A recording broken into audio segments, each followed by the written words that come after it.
This is Morning Juice. Sports, insight, and great storytelling. Starring Bobby Carpenter and Jeff Tito Thitoff. It's time to attack and dominate. Here we go. Morning Juice. Tito, Bobby, Bodie here with you today. Big show lined up for you today, by the way. Morning Juice sponsored by Riverside Bank in Dublin and Event Risk Elite Protection. Appreciate you spending time with us today. Good morning, Bob. How are you, my friend? I'm doing good. Thitoff, you need to get a consistent open of what you're going to say. What? No. People like consistency. Figure out what you're going to do and then just say it every time. Beamer always would say, like, what? And we're off and running on a... I don't care what Beamer said. I know, I'm saying. He say it every time. Was that his thing? Okay. All right. I want to make sure we'll steal it, is what I'm saying. I'm can take it. I'm not going to take it. I don't know. Like Bob. I said, I don't know the exact verbiage of what he said, but it was the same thing every time. It's your cadence, Tito. Is that the line's got to know? But kind of. But look, I'm telling you, Bob. I have different moods. I don't care. Nobody cares about your mood. Well, maybe they do. No, they don't. I don't know. I tell my kids, nobody cares. There's your poll, Show buddy. Up, do the job. Just be consistent with it. Good, bad, whatever. At least it'll be a routine, and then I'll feel better about it, and so will everyone else. I don't know, Bobby. I think my consistency is inconsistency. That's not how it's going to work. Bill Parcells said I don't want any yo-yos, and neither do I. Am I being reprimanded right now? Yeah, I don't want any yo-yos. Okay. So you got to come in and do exactly what it is. I don't care if you're sick. I don't care if you're tired. I don't care whatever you feel like. Good day, bad day. Come in and do the job. We're going to do it the same way every time. We are 23 days until the Pro Football Hall of Fame game, 46 days until the first 4 college football games, 53 until Ohio State, Texas, 58 until the start of the NFL, Bob. I know you're excited. It's also a Schlegs day today. I had a couple former players that I talked to said they wanted to eliminate the Hall of Fame game. I get it. I'd be okay with they that. Said it was terrible. It's They said if you're going to do it, make it one of the 3. Don't make it the extra. Don't make it the extra. And you could probably cut it down to 2 preseason games anyway. Yeah, you could. God, your dad used to play, half a game probably in those things. 6 his first But he first played like half the game, though. Yeah, I mean, guys used to play a lot back then. Yeah. Now people don't because you're getting teams prepared. He was telling, a friend of mine was telling me stories. They played Baltimore in the 4th preseason game. It was Baltimore's 5th, I don't know, whatever year, because they were in the Hall of Fame game. And they did a joint practice before. So you're not going to play your starters really much in the game. Right. But in the joint practice, coaches won it very intense. Okay. He's like, Baltimore was done.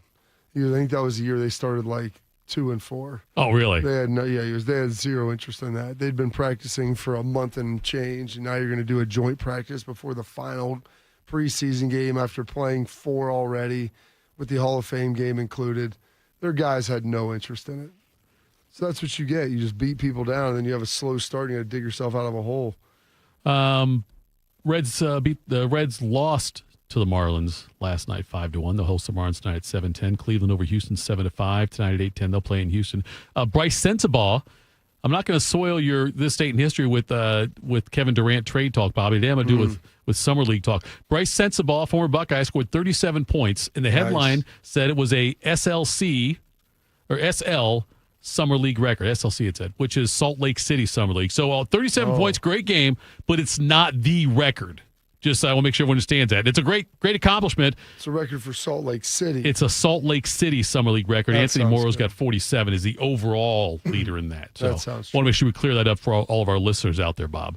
And we do have Schlegs today. All those people that are tied to, dialed in on Summer League, that's big. That's the key. I don't know what the line was on that game. Maybe we get some Summer League lines from our Chad Yahines on Friday. Oh, that'd be great. We should ask him about some of those.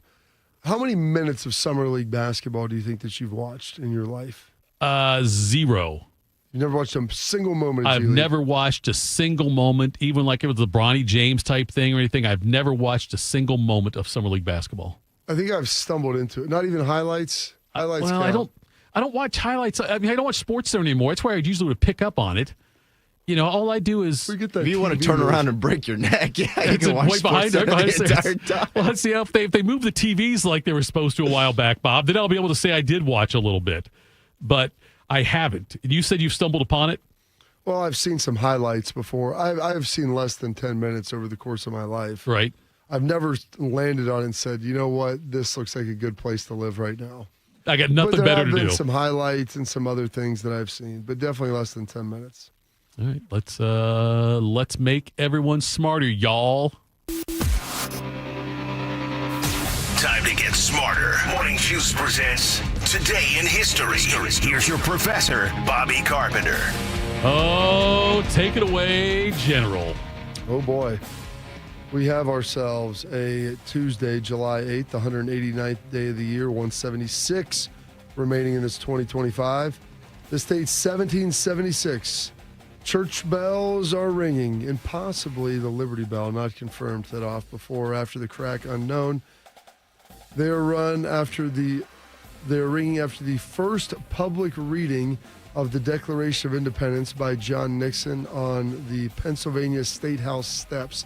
That's how they used to deliver the news. On the steps? They'd have come out, give a big oration over what it is. But one in the course of human events, they lead it off and get a roll in there. The first public reading, probably followed by just a deafening applause. They read the whole thing? Yeah. Is it that long or not?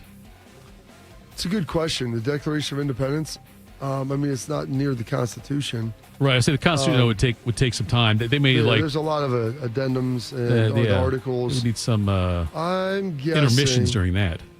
I am going to guess restroom breaks. Well, there's a lot Constitution. There's a lot to the Constitution. I wonder how many words are in the Declaration of Independence. This will be a pretty. I can't believe I've never looked this up. If I can spell. How many words? Let's see here. If AI is correct on a Google search here, 1,337. That's it? That's what I'm saying. It's not long. That's not very long. I think it's a one-pager. They didn't want to make him turn it over, and I don't think they had staples back then either. It just rolled out like the old rolling thing. Yeah. This date 1889.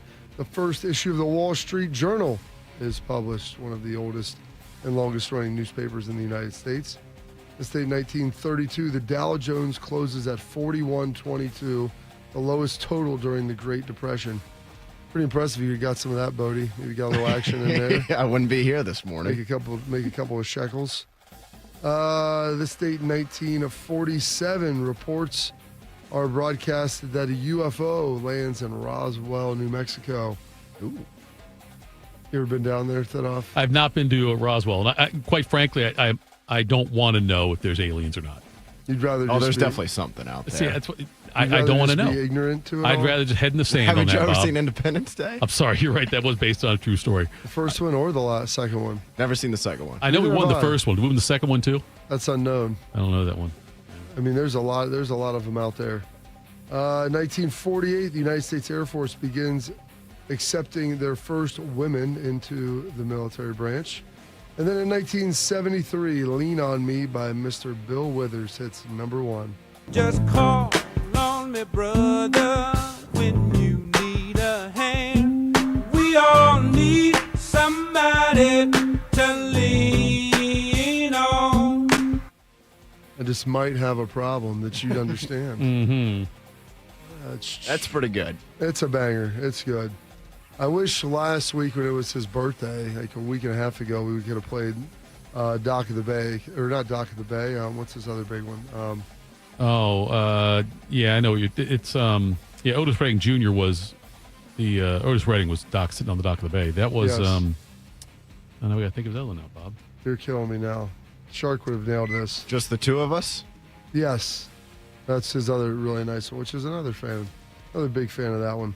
1978, Bjorn Borg wins Wimbledon over Connors in 3 straight sets.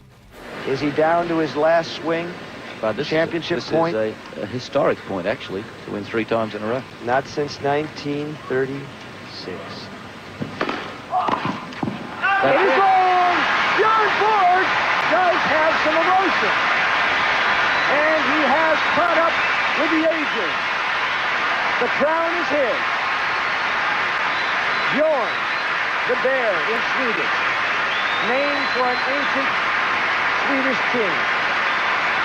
A young killer was that Bjorn, and this one is too on a tennis court. 3 in a row. He ultimately won 5 in a row. 5 in a row, and he retired very young. Yeah. They tried to make a comeback later, correct? He made the comeback, but he was still using the wooden racket. He wanted to stick with that instead of the graphite ones that had taken over, and he tried making a comeback using a wooden racket, and it was never, how'd that go? Didn't go well. It didn't go well, but he was so good, and then it comes out he had a drug problem later on, stuff like that. Of course. All the great ones. Some of the great ones. About all the great ones. All the greats. Listen, if you don't have a good substance abuse problem, you're not living right. That's what all the greats tell me anyway. Comeback player of the year. Absolutely. This date, 1981, Beauty and the Beat by the Go-Go's hits number 1.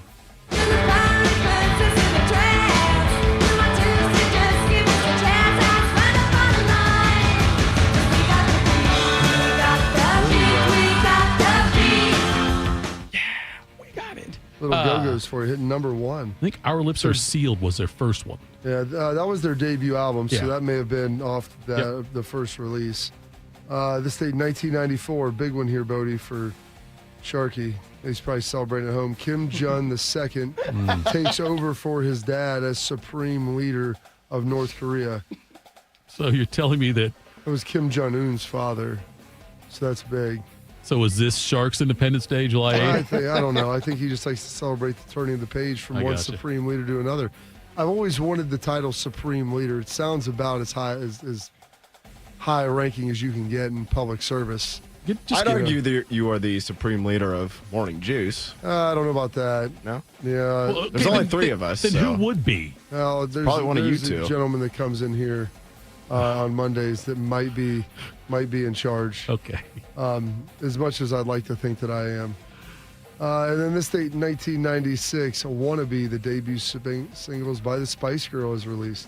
Yo, I'll tell you what I want, what I really, really want. So tell me what you want, what you really, really want. I'll tell you what I want, what I really, really want. So tell me what you want, what you really, really want. I wanna really, really, really wanna zig a zig. I love stuff from that time in my life. There's a lot of bangers back in there in the mid-90s. When Nikki Glazer was doing the roast, one of the roasts, I think it was Alec Baldwin, and Jewel was there. Oh, yeah, I love and Jewel, Nikki too. Glazer said that Jewel's mouth is like, her teeth are like the Spice Girls. They're all different colors and all kind of doing their own thing. That's brutal. I mean, she caught a stray on that. It wasn't even, that's... I really enjoy Jewel.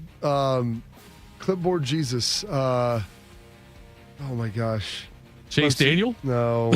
He's Clipboard Jesus. This guy was way better than Chase Daniel as not even way better, just Charlie Whitehurst. Okay.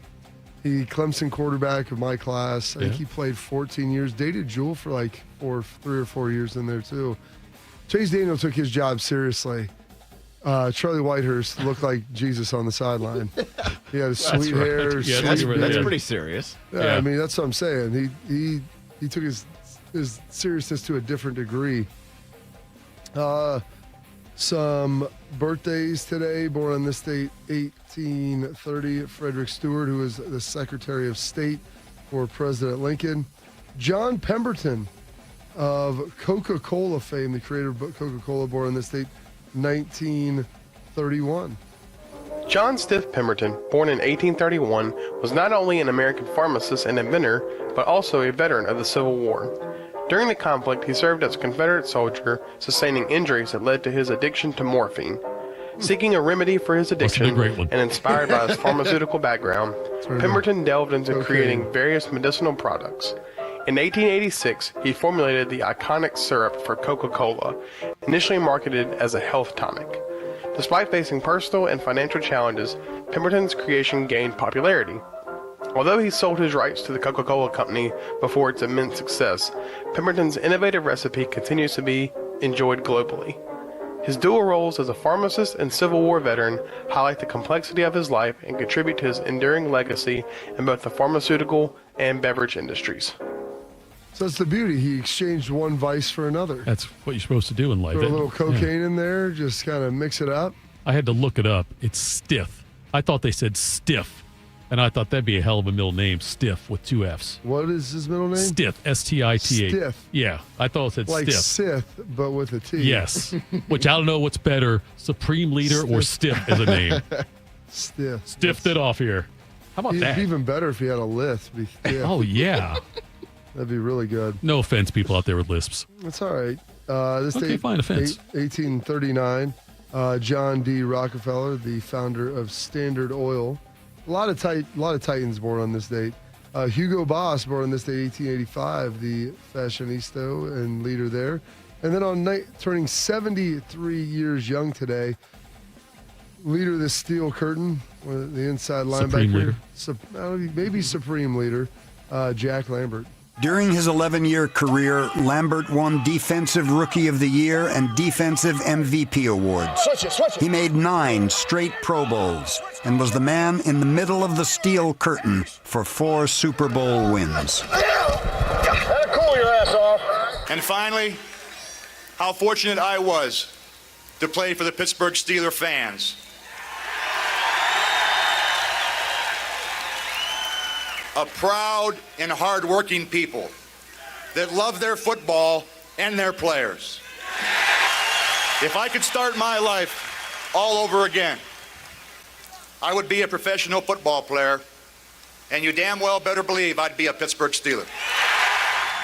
That's one of the many reasons I can never meet your dad. Why? Because I'd be like Chris Farley. You ever get hit hard by Jack Lambert? What was that like? That was cool, or something like that. I keep bringing up old. Awesome. I would just sit here and just bring up old players and say, with the Beatles? "Yeah, right." That was awesome. That's how you played for Bum Phillips in the Astrodome. That was cool. Oh, jeez. Thitoff, we're going to work and train you. By the time I'm done with you here, after maybe, I don't know, maybe 10 months or 10 years, I'm not sure. Let's be careful now. I'm not sure which is going to be. Don't enter into an oral agreement right now.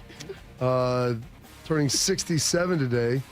One of the all-time American heroes, as Bodie put it, as per Guardians of the Galaxy, Kevin Bacon.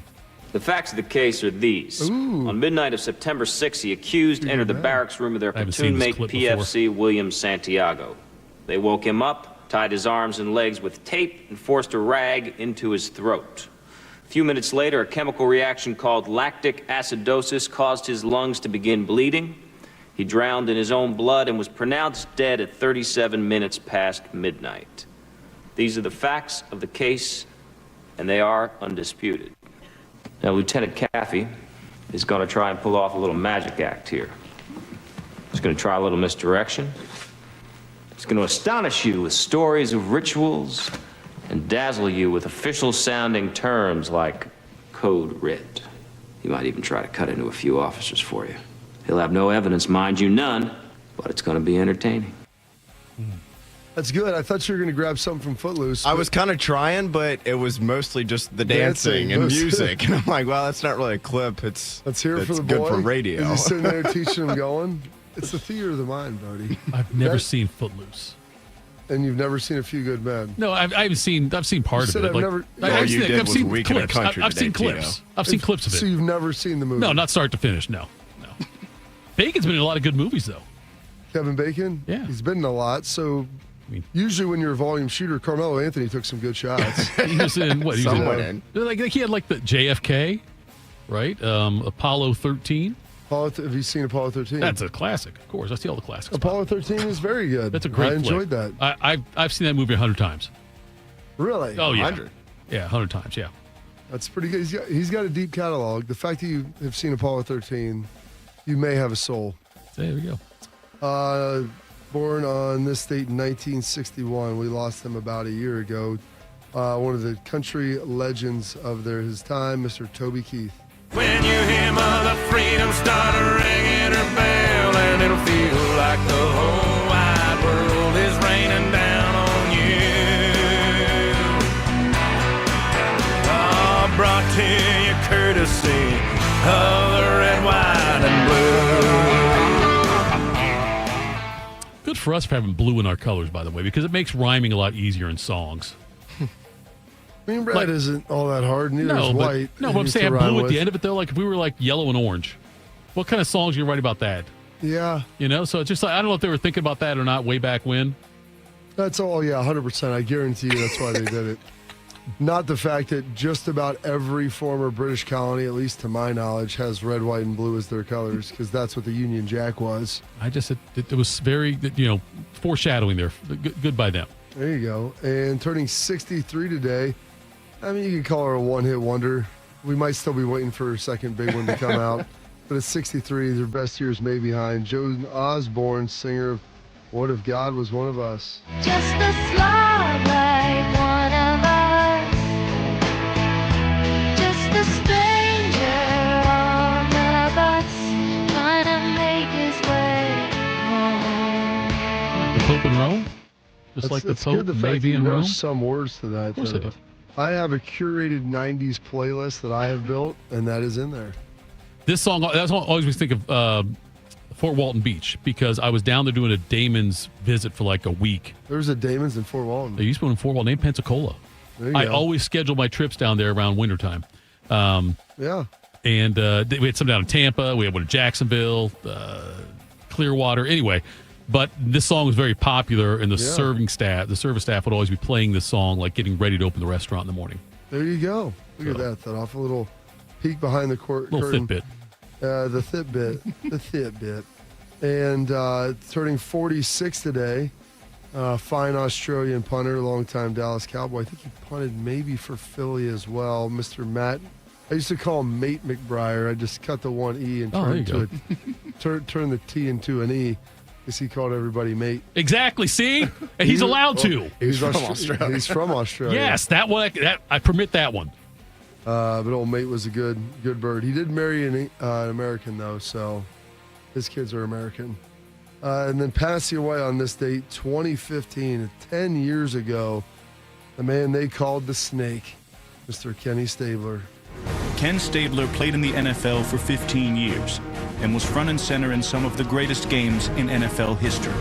In 1972, there would have been no immaculate reception if it wasn't for the Snake's long touchdown run just seconds before it. In famous Games with Names, Snake was always cool.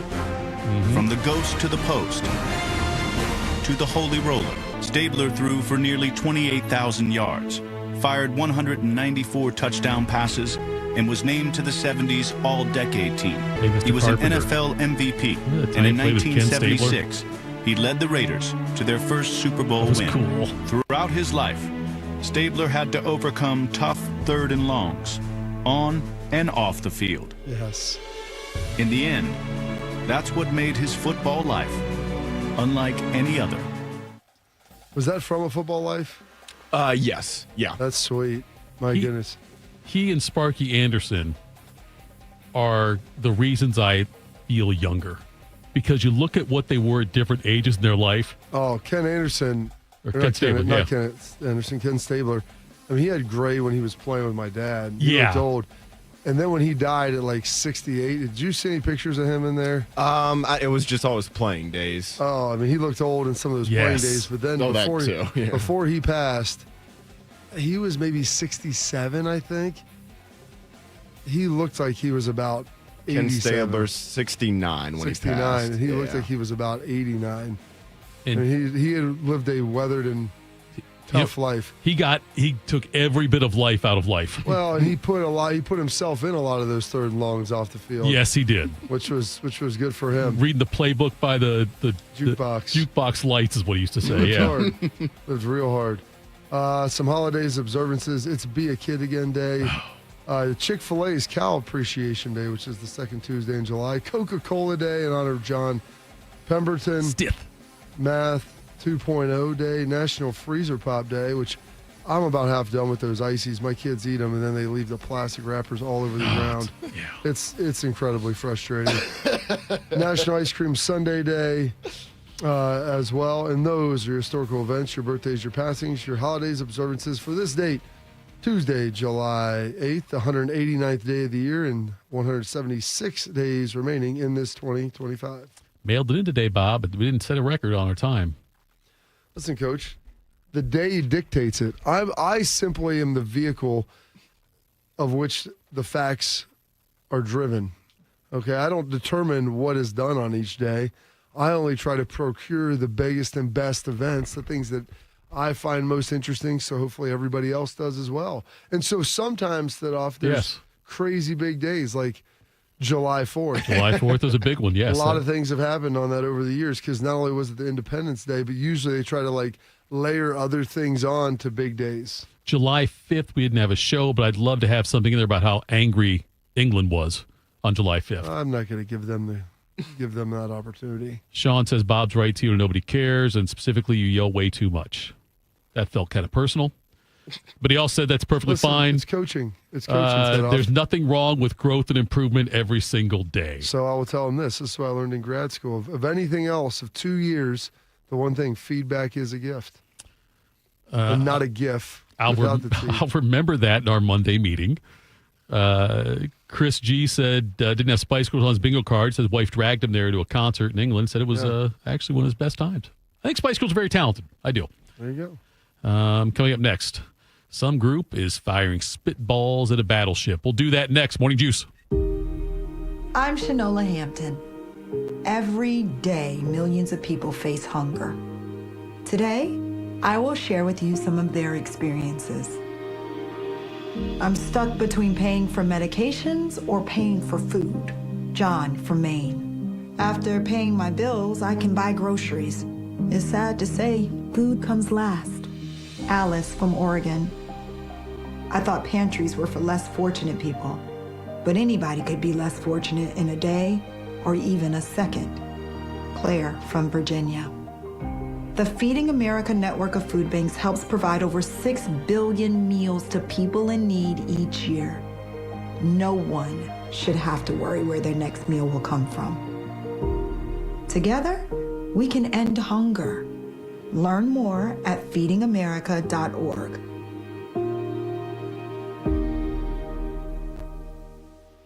It's been a real journey since 2014 when I first had my injury.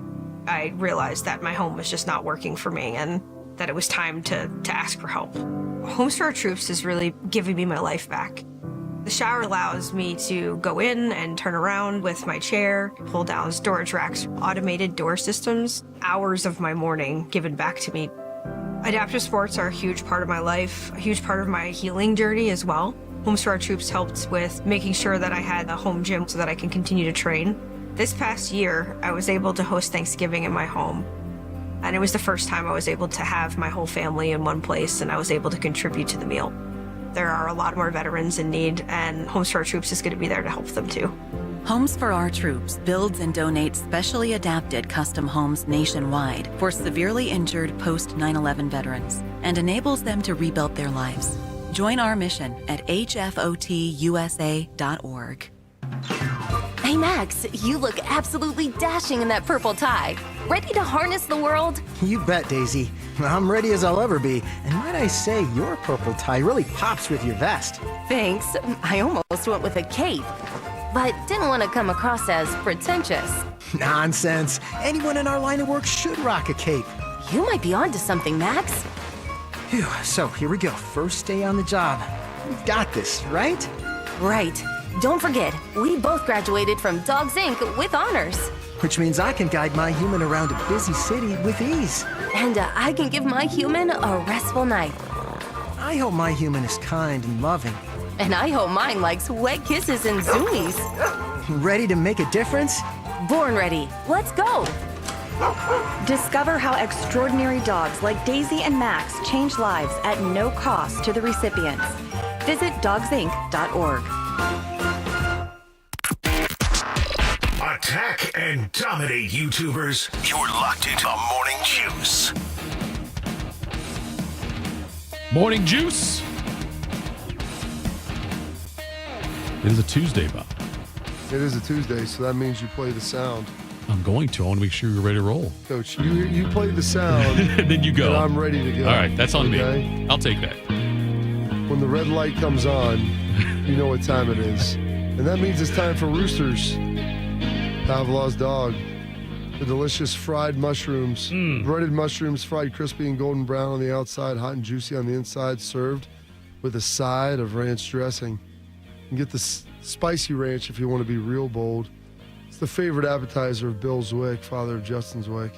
They're terrific, and they're going to be $3 all day long at Roosters. And then about an hour from now, we'll be giving away a $50 Roosters gift card. Playing That's What He Said. So stay locked in for your chance to win. All right. Bob, I don't know. Look, you can tell me if I'm wrong on this. Oh. You have no problem doing that. No, consistency is the mark of a champion, Thitoff. That's right. My coaches have told me anyway. Former Ohio Attorney General has filed a lawsuit. Mark Dan. Mike DeWine. Mark Dan. He was the AG, Bodie, before he was the... I did not know that. Yeah. Through his law firm, Dan Law, filed a class action suit right here at Franklin Dan County. Law. What's his name again? Mark Dan. And it's Mark with a C, so we already don't trust him anyway. And his last name is Dan. Like D-A-N-N. Two N's. Yes, there's two Dan. Mark with a C and two N's in yes. Dan. Okay. Again, don't trust him already. It's based on the spelling of his name. That's a lot of things that are going on. And it was like, Dan Law, like TED Talk. See, it should be Damn Law. Like his last name should be Damn, D-A-M-N, and it should be Damn Law. Like that would be more. I would want somebody representing me from Damn Law. You know what I mean? I just think they have instant credibility with that. But Dan with two N's. Better Call Saul. Yes, kind of like man. that. Yeah, right. Like That's kind of thing. Kevin Bacon and A Few Good Men. And the lawsuit is seeking an injunction to prevent DeWine in the state of Ohio from using the unclaimed funds account to help fund the new stadium for the Browns. Mm-hmm. And this to me, What's Bob. What's the premise of it? Why, I guess. Why he's saying, okay, he's saying you that can sue anybody for anything, try to get it in this country. It doesn't mean there's any validity to it, but I mean, you can bring civil suits and try to put injunctions. Doesn't mean you have a leg to stand on, but I'm curious as to his argument as to why. According to his press release, the lawsuit was filed on behalf of 3 Ohio residents. That's good. And a class that includes, and this is the quote, all individuals and entities whose funds are being held in the Ohio Unclaimed Funds Trust Fund as of June 30th, 2025. All right. And he is saying that the lawsuit also says that the state is violating the U.S. and Ohio constitutions, including due process protections. And this is his quote also. This is what the league counsel and former Ohio legislature said in the press release. Jeffrey A. Kosman, not just... Is that Jeffrey with a J? That's a J, Jeffrey. But then you lose points, you have to put your middle initial in there, too. Like Stephen Smith would be different than Stephen A. Smith. Jeffrey A. Kosman seems a bit pretentious. The state of Ohio intends to steal over $1 billion in private property from its citizens and pour it into the pockets of Jimmy Haslam, one of America's richest men. Everyday Ohioans are rightfully outraged by this blatant abuse of power. The government can't just take someone's property and give it to someone else. I agree with that. Okay. They do it in eminent domain all the time. Yes. You are compensated for it. Now, there's probably dollars that I have in unclaimed funds in there. I mean, I feel like I've contributed significantly to the state over the years. My wife's got 237. Have you tried to get them? I don't know if she has or not. She told me she had 237. She tried to get the money. I don't know. I mean, because at some point it's like if you just unclaim property, just goes to the person who claimed it. Yeah. And so if you're not going to ever submit claims on these funds, because a lot of people look at it and say, well, it's however many dollars, is it worth the time to go get fill out a paperwork. You got to fill out paperwork, I think, and it's mail all, it in. It's all different based upon your financial situation, how busy you are. Right.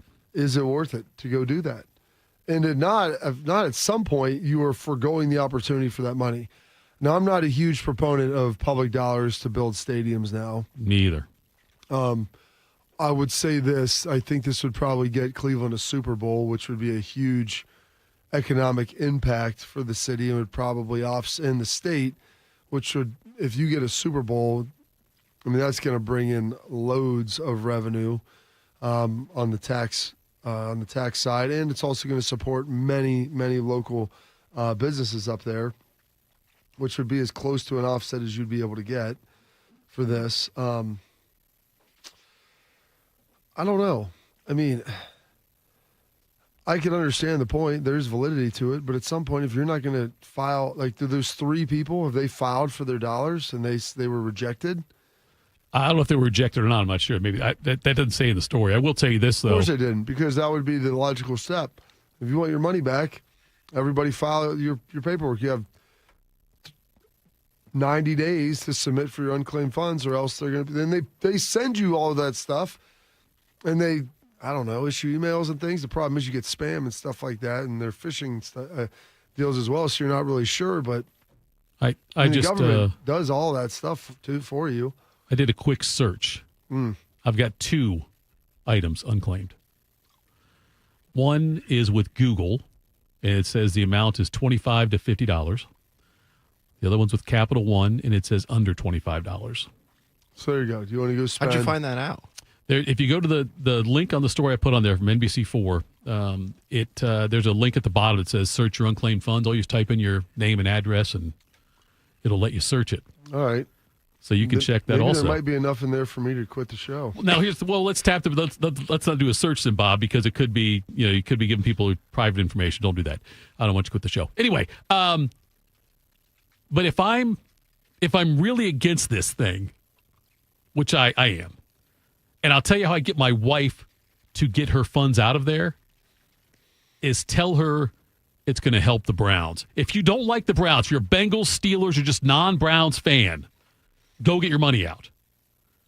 I don't know if that'll impact anything. I mean, there's well over $1 billion in there. Right.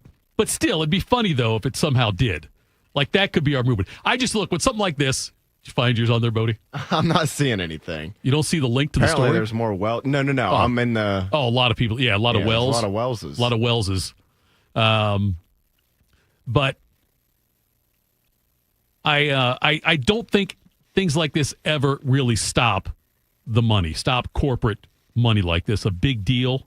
As much as they want to do the lawsuit, that's great, publicity and stuff. I mean, it's not going to stop it, though. The thing is, they looked through this. The state didn't pass this with, oh, wow. How much you got there, Bob? I got a lot of options. There's a lot of things that are small that are all under $25, but add it up. Man, there's 2 pages. Is it really? Yeah. There you go, Bob. One over $100. That wouldn't be bad. See? Wait, hold on. These are with different Carpenters. I wasn't even looking at that. Oh, well. Yeah, so anyway, you can go to, I'll put the link in the chat also. If you want to go to that link. I put the story link in there. There's nothing of significance here. Yeah, I got nothing. Period. You got nothing? End, so. Well, there's always tomorrow. I guess I'll be at work for the rest of today and tomorrow. You're not going anywhere. The rest of this week. But, Bobby, do you really think it's going to come out of this or not? No, I don't think it's going to do anything. They would not have. They wouldn't have passed this if there was legality issues with it, and they wouldn't have put it in the law. That doesn't mean there couldn't be any pushback. They're going to put something in there that can be beat by a lawsuit. What this is coming down to is they're just trying to get an injunction, trying to drag it out. Right. But I don't think there's any realistic chance of it slowing down the process right now. The only time I can think of something like this remotely kind of working was the crew thing. But, I don't – that's a much different – there was already a law passed. Right. They had put a law in place that they were able to reference. This is filing a lawsuit based upon the theft and the transfer of wealth. Right. From the average citizen to the Haslams and the Browns and everything else to help build and construct their stadium. And they'll make an argument that it's for public good and these are unclaimed public funds. And so there you go. And, is the Haslams going to benefit from it? Sure they are. They also, they could also point to the fact that they largely funded a fully private stadium here in Columbus, Ohio. Right. Which there's a lot of public good that came out of that without, I don't think, any significant taxpayer funds or nothing of large significance. So, it's people can beat on the Haslams all they want, but they're not the most evil people in the world. I would rather have them than Marge Schott, who I just saw on Instagram yesterday, who wouldn't throw a party. Listen, after the 90 World Series. After the 1990 World Series in which the Reds swept the A's, since they swept them and she didn't get a Game 5 revenue, she refused to throw them a party. Nice. They had hamburgers after the game. That was it. Yeah. That's great. Because she didn't get one more home game of revenue in the World Series. And then Eric Davis, who injured, lacerated his kidney or something like that when he was playing, and couldn't fly back with the team. She didn't fly him back.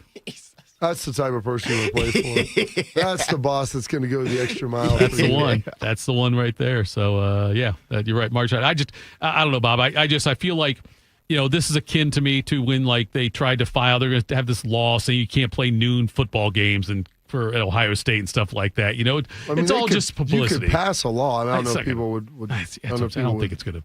It's not going to change anything, I guess, is what I'm saying. So I don't feel like, great, but that they're doing this. But anyway, I did put that link into the chat if you want to go see if you have any unclaimed funds. Bobby, we're not sure how much he has over there.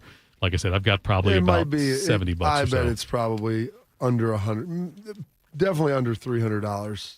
Okay. Based upon what I'm seeing here, there's some 50 to 25s. There might be one that's 50 to 100. I mean, best case scenario, I might be getting like a dinner for one at Hyde Park. I need to go and search under my dad's name too, because he will never do it because he doesn't have the internet at home. But I'll have to go. He doesn't have the internet. Well, he's got like the 5G thing on his phone. But no, it doesn't have the internet. No, it doesn't have the internet. No, my dad doesn't. Really? Oh yeah, my dad. That's pretty fascinating. Yeah, my dad doesn't have the internet. So there's zero ability for him to stream anything at the house, is what you're saying. On his phone he can. Yes, That's it. but not through the TV at all, no. Does he have cable? He does have cable. Okay. Yes. Yes, he does have cable. How old is he? Should it take you that long?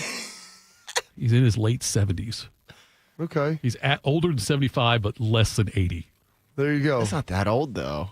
I mean, all things considered. I mean, bigger picture, it's not listen, young, but he's going to listen to this and I'll catch hell for him. I'll tell you right now, he's Ken Stabler old. Okay, he's not, like... He's I don't know, like I man. say, he's under 80, but he's over 80, if you know what I mean. So, but yeah. Anyway, I got to check my dad now because he'll have me. But then if I check it now, he hears it on the air. I say it, Bob. He's going to be calling me. Did you check on those funds? You got that? Tell him you get the little something for the big guy.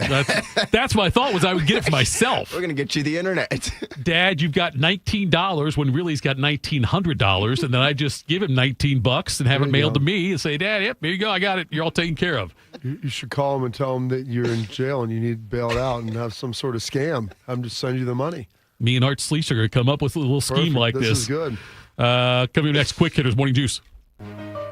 Some journeys start small, with small pause and big purpose. Look how little you are, you sweet girl. Every great partnership begins with the first step, Bella, let's go.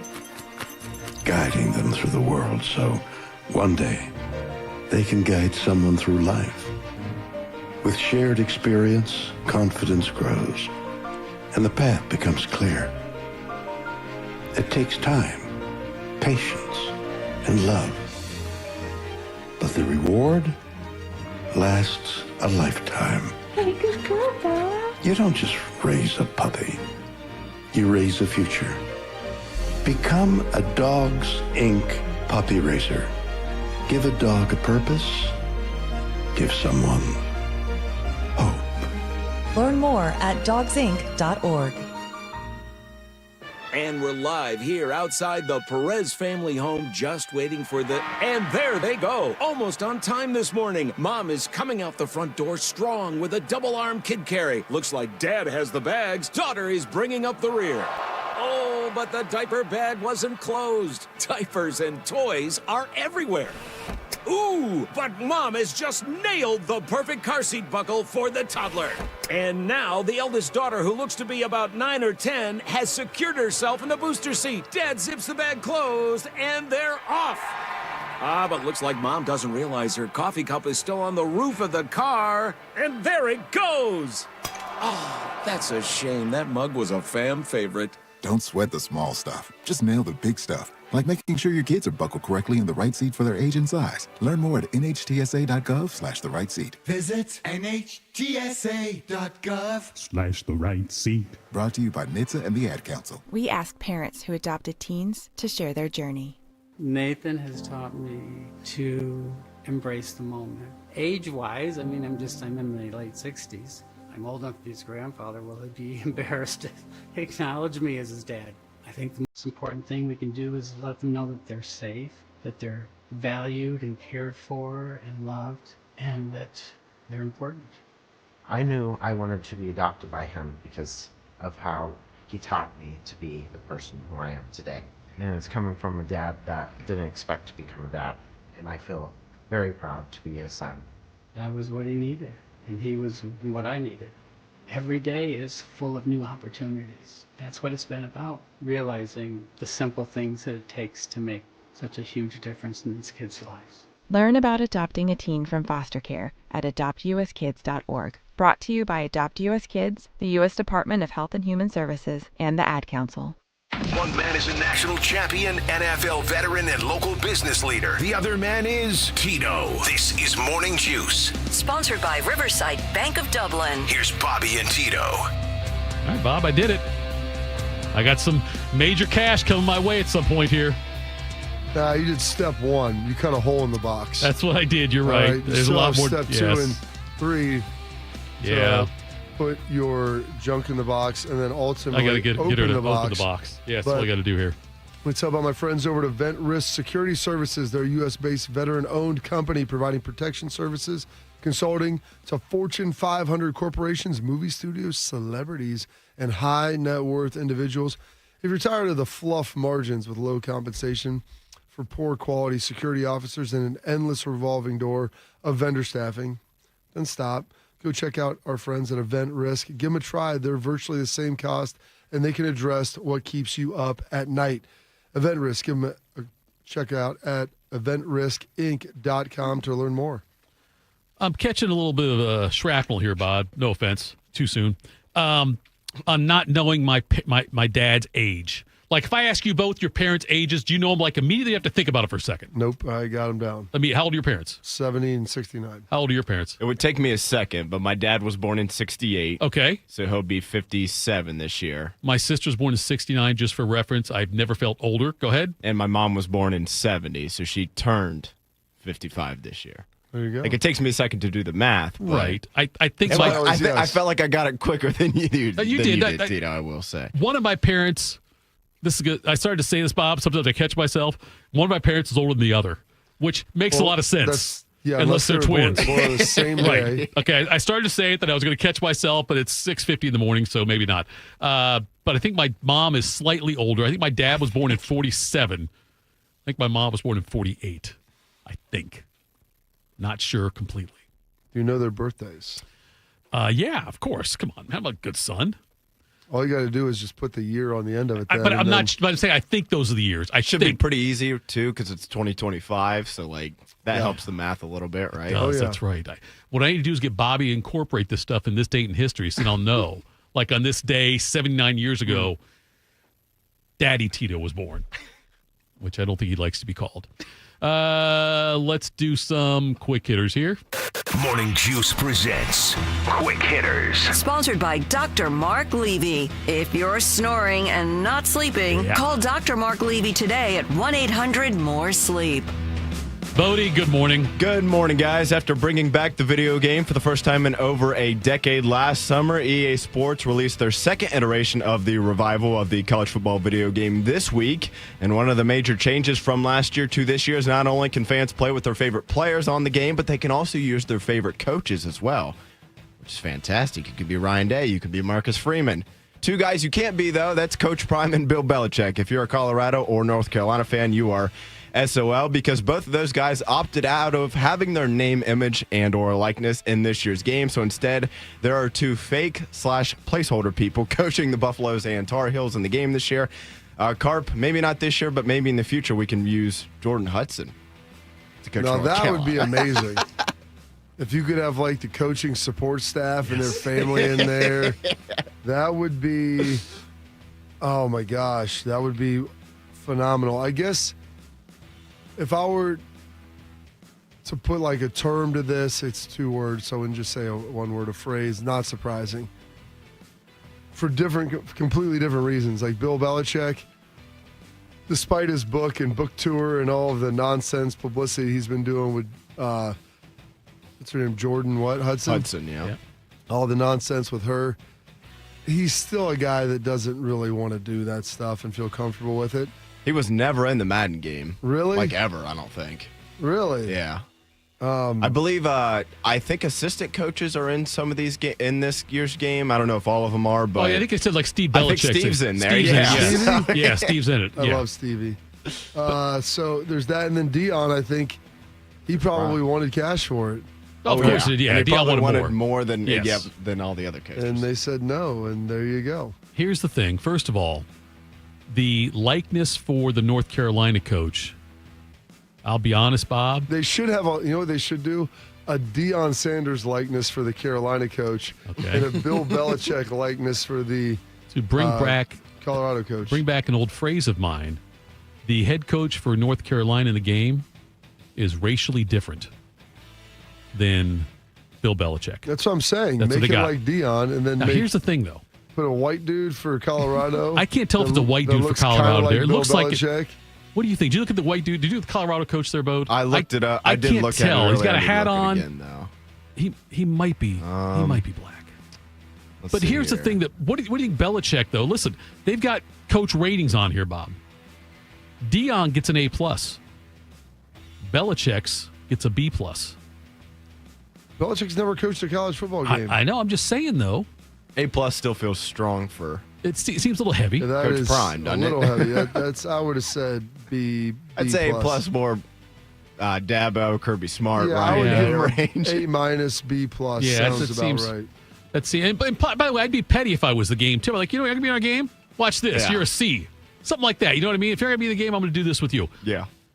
Bob, which coach, high school coach, college football coach, NFL coach, which coach can have the biggest impact in a game? So, like, what level do they have the biggest What level impact? do they have the biggest impact in the game? You've played all three levels. I don't know if. Well, I mean, there's different elements to it. Right. I mean, you were developing players more at the younger levels, so you can improve them more.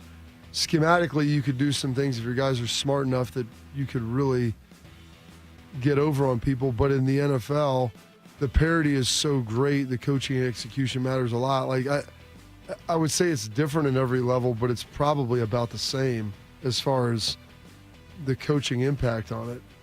That's all I want to see with Belichick. I've said that from the start. I want to see when he goes up against somebody with a team, and it's going to happen a few times this year, that's got more talent than his team has. Yeah, I think they'll still be able to give them games. I want to see what kind of what the coaching impact is on that. I can't. That's my big thing I'm watching for with Belichick. All right, what do you got next for us, There Bud? are not a bunch of huge teams on Carolina's schedule this year, but they do host Clemson October 4th, and that'll be obviously the biggest talent differential there for the Tar Heels. They also host Stanford because Stanford's in the ACC now. Makes a lot of sense. Classic ACC. Next up, guys, Urban Meyer. He was last on the sideline in 2021 coaching the Jacksonville Jaguars, and the last time he was coaching in the college ranks was, of course, as we know, with the Buckeyes in 2018. But since then, his name is often brought up whenever a major college football program's head coaching position opens up. But there's often been serious doubts about whether or not he'd return to the college game, given how much the landscape has changed since he was with Ohio State in 2018. Recently, on his Triple Option podcast with Rob Stone and Mark Ingram, Meyer said that he had one school come and meet with him this past offseason as about being hired on as their general manager. This is what he had to say about that. And if you, quote, and you start to think, okay, they actually came to see me. So I said, yeah, I'll meet and I'll sit down with you guys. I said, okay, what is the job description? They said, well, basically you'll meet with all of the agents of the 17 and 18-year-olds. And I thought I'd rather step on a rusty nail and pull it out myself. I mean, what in the world? If that's what you got to do, Jim, God bless you. He was talking to the guy's head on Oklahoma's general manager, Jim Nagy, for reference there. Tito, I don't think Urban staying away from the college game is a huge shock to anyone, given how much the game has changed in the last 7 years since he did step away from it. He is from and I never thought I'd say that he's from a different era. He is now from a different era as far as coaches go. Oh, yeah. And, yeah, I don't think he wants to deal with any of that stuff. Much like in the Woody era, it was, you're going to do this because I tell you to do it. Just do it. And give me any flack, and, you know, I'll sit you on the bench. I've got 150 guys I could put out here, and you can't transfer. It's just a different era now with what you have to deal with as a college football coach. And I often have wondered, Bobby, and I've said this on the show before also, that if Ryan Day knew this would be the job, would he have taken it when it was offered to him? It's still Ohio State, and you're is? still getting a huge pay raise. I think you probably take it, but you got to remember, it all didn't come down until like COVID and everything after that. So maybe he would have jumped to the NFL and explored those options a little bit sooner. Because that was the big worry with Ryan. Before people wanted to fire him, they were worried that he was going to leave. Pretty remarkable. Where are we at right now? Do people want to fire him still? I'm sure there is a There's contingent people, yes. about I can out think there of a few, yeah. Maybe then, but I've said this, and I don't ever want to speak for him on his behalf, but he had moved a lot as a coach in the NFL, and this gave him some stability. This will be his 8th year as a head coach at Ohio State and his 9th year here in total. And so this is where his kids and family have grown up now. And so it's when you are realizing that you can have success at a place, and believe me, the college game isn't perfect, and there's a lot of stuff that I'm sure he wants to lose his mind over, but you are giving your kids an opportunity in a profession where there is no stability to have some stability in life. Yeah, I would love to ask him that question. Although I don't know if I get, and this is not, I'm not saying negative about Ryan, but I don't know if I get a truthful answer. Like, he's going to say, yes, I'd still do it. But I wonder, that's not negative about Ryan. That's every head coach. Well, yeah, but I'm saying, like, every head coach say, you're right. But I just like, lie detector test thing. And I hate saying that. But yeah, I wonder if his answer be at all different, I don't know. I mean, if he was honest, I don't know if he's ever really thought about that, to tell you the truth. Just with everything like that's happened. You know what we call that in this business, Bob? What? A great question by me then. Well, I don't know if there is a good answer for it. Like I said, the way that I answered is probably, at the time, maybe, but dude, you're getting offered the head job at Ohio State. I understand that college football is imperfect. Maybe if it had been like, hey, do you want the Patriots job? If that was simultaneously offered, but I don't think those options were there until probably after his 2nd year as a head coach. Yep. I'll tell you, we'll wrap up quick hitters there because we're going to get, it's a Schlegs day. We'll get Anthony Schlegel. I want to make sure we get full Schleg time. We were spoiled last week, Bob, on the Tuesday, having Schlegs in here for an hour or so. It was great. We're going to do a segment with him next. So Schlegs is up next. This is Morning Juice. My son Ian was diagnosed with a brain tumor at the age of 16 months. The outlook was pretty rough. I mean, it was, we had no hope until St. Jude rescued us. I mean, they saved him. To this date, we are 12 years into this journey, and from day one, we've never once seen a bill. It gave us the peace of mind to know that we're there with our son, and we're gonna beat cancer together. Now, he is doing really, really well. He's alive because of what St. Jude has done. He's here because of the doctors who came before, their blood, their sweat, their tears, the knowledge accumulated and shared, with everyone else around the world. This is how we get rid of this, how we help kids beat cancer all over. It's the future. Together, we will make yours possible for every child everywhere. Learn more at stjude.org. 1 in 4 Americans today are living with a disability. I'm one of them. I care deeply about creating a world we can all fully participate in, free from stigma, misperceptions, and barriers. And we've got a trusted ally on our side, an organization we can rely on, Easter Seals. Rooted in communities nationwide, Easter Seals helps empower millions of people, regardless of age or disability, through its life-changing services and powerful advocacy.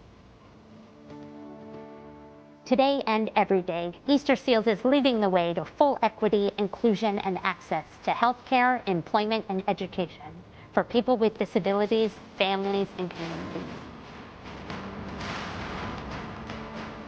That's my Easter Seals. Make it yours. Learn more and get involved at easterseals.com.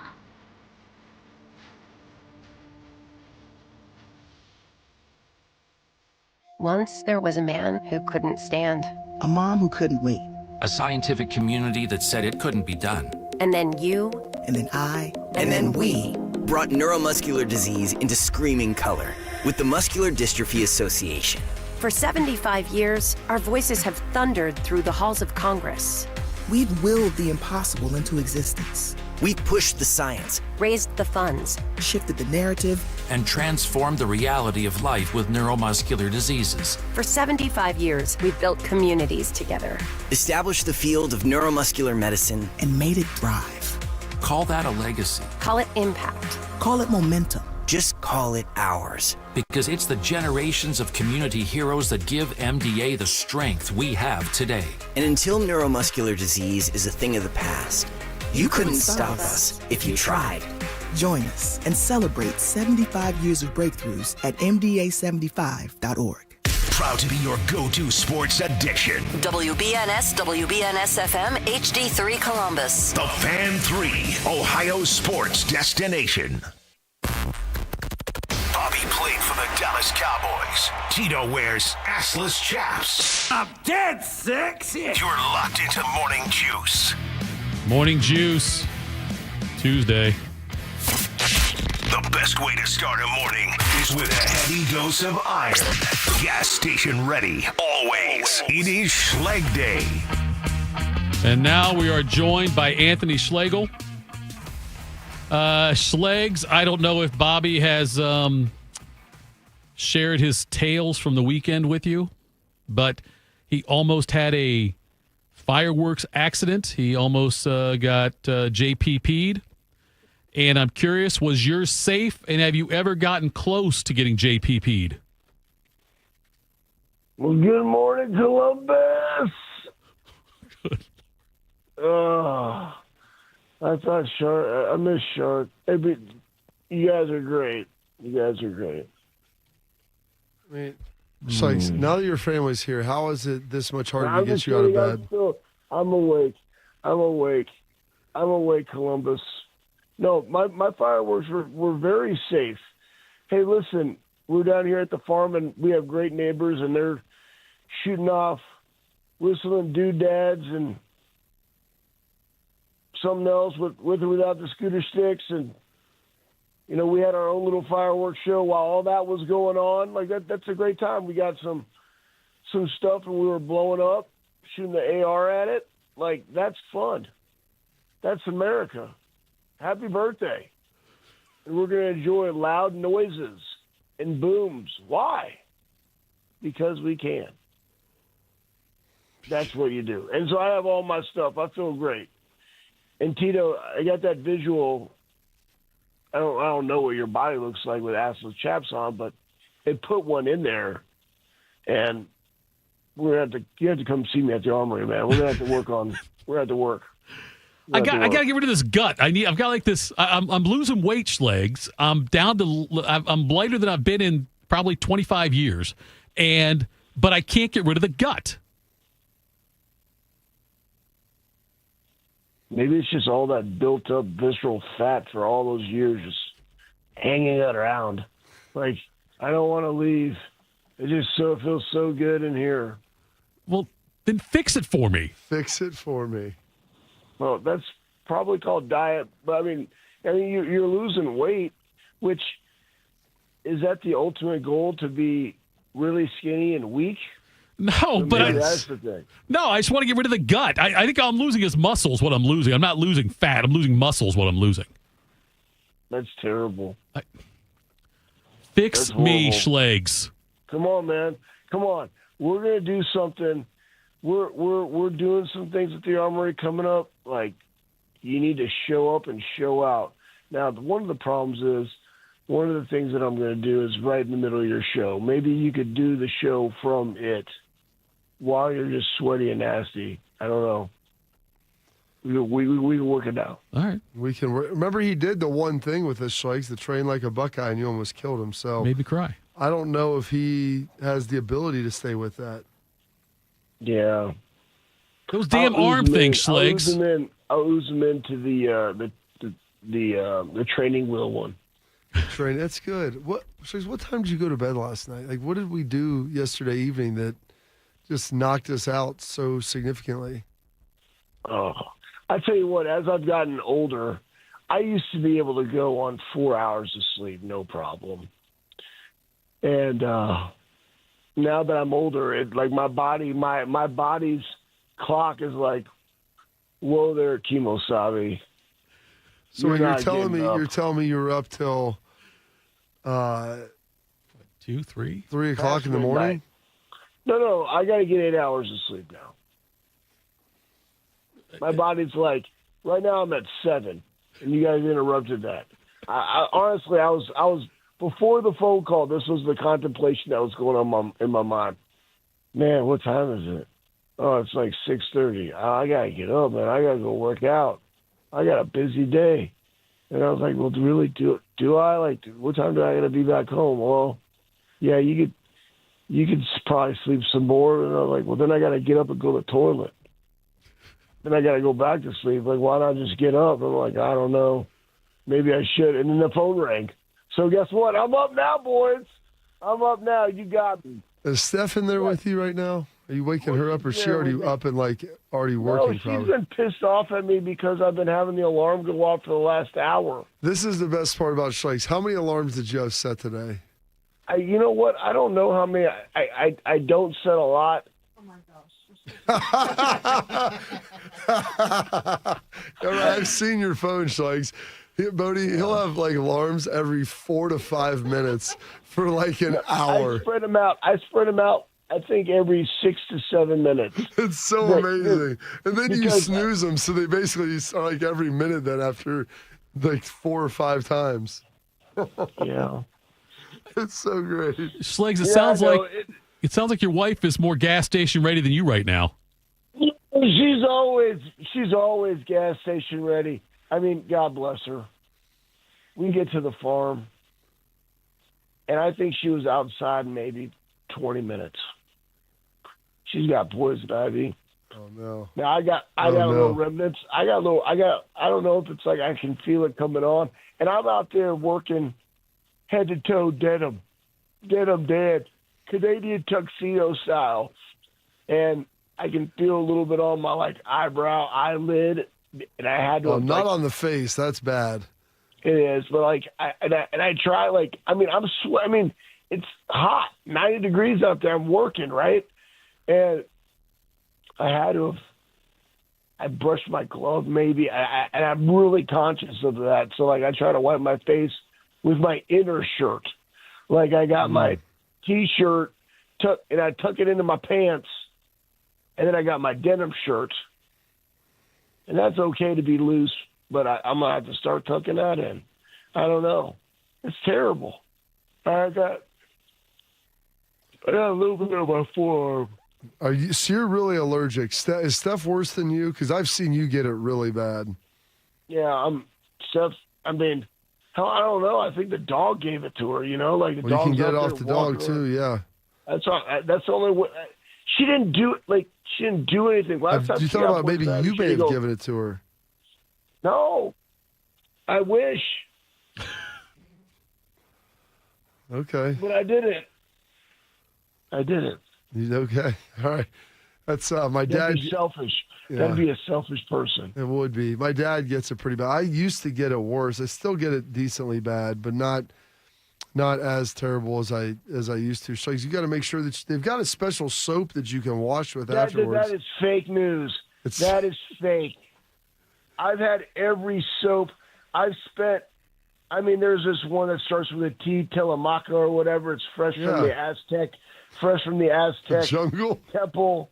Yeah, from the Aztec temple. Is that what they would make out of the human sacrifices? It's exactly what they made for poison ivy only. Okay, and it's $55. Guess what? Does not work. I remember back in the day. This is probably bad, but I used to get instead bleach. Yeah, I do that too. I used to pop it all and just put bleach on it and just it dries it out. Burn it. Yeah, it does. I stopped.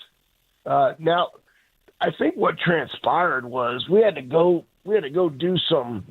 I think we went to dinner, just in town, grab some food for the kids, and I didn't shower immediately after getting out. That's the only reason I can think of. But I used Dawn dish soap. My guy down here, Rick, could be long distance relations to Ric Flair. But he came over asking if he could pan for gold, which is amazing. Wait, hold on. Seriously? Yeah, 100%. Don't worry about it. This is a side nugget to the side nugget. Anyways, so we go out to dinner, and I think that's what the cause was. Because, like, you got to wash it off. But he told me Dawn dish soap because it bonds to the oil. Yeah, it cuts I don't the know oil. if that's true or not. I roll with it. But I get in there and I lather up with Dawn dish soap and my Spartan shampoo. I don't put Dawn dish soap in my hair, but Spartan shampoo, keeping it thick. How young is too young to start doing serious weight training? Oh, I mean, guys, calisthenics, people would think that that's serious weight training because people are actually moving and working. And that's the problem. Most people are just lazy and don't want to sweat or don't want to push themselves to that point. You can always do push-ups and sit-ups and pull-ups and body weight squats and carry stuff. Like I remember I was probably, 8 years old, 9 years old maybe, and I'd like go up to my dad and see Coach Ketchai at Carrollton Newman Smith High School, and he had the PE class, and I would get in there and they would be doing stuff like doing push-ups, and I would just pop down and do like a one-arm push-up when I was little. Wow. I loved it. I loved showing off. Well, I mean, I wrestled, man. I wrestled. Like, you were in shape. You did things. You moved around. I mean, honestly, when kids are little, like, make them carry heavy things that are awkward. Yeah, carry that. All right, cool, man. Let's go. Hey, you want to do this push-up? Like, make it fun, make it enjoyable. Did that actually work for my kids? No, it did not. It worked for my daughter. Like, my daughter liked it. My other ones, not so much. But what I found was they like doing that kind of stuff with other people. So that's how you got to gamify it. You got to make it fun. You got to make it to where, they're not going to see results right away, but it's a confidence thing. So I would say junior high. Junior high is the time where you can start to load the barbell. And I would also say this. I would equate. It just depends on who's teaching them. And also, what are your main goals? Like, if our goal is technical aspect, right? Like, there's a lot of young people that do Olympic lifts, right? Like, just maybe even a power clean, maybe a clean, and that's a process. And so, I mean, they'll start with a broomstick or a PVC pipe, and they'll work up. And it's like we're not worried about the kid doing 135 pounds when he's 10 years old, but you're just working on the mechanics of things. Hell yeah, go do it. It's fine. It's the ones that where you say the emphasis is on the weight, then that's wrong. It should always be on the technique. And then spinal loading. Now you guys gotta remember, like my dad, like I was lifting really heavy, really young. But junior high seems to me to be a good time.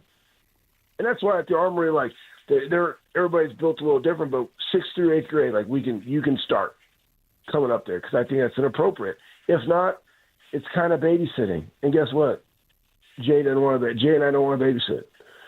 So, okay, that's the point. I like that, Schlegs. That's a little pro tip for the folks out there. I mean, Jeff's trying to figure out probably for his kids. Yes. I mean, I know your dad used to beat you down. Patrick Creighton used to tell me the stories about back at DeSoto and how they all felt bad for you as your dad was just like thrashing on you and throwing more and more weight on the bar. Yeah, it was crazy. But I mean, you know what though? Like that was kind of our thing, and I liked it. We always got in a fight, because he couldn't count because I was getting stronger.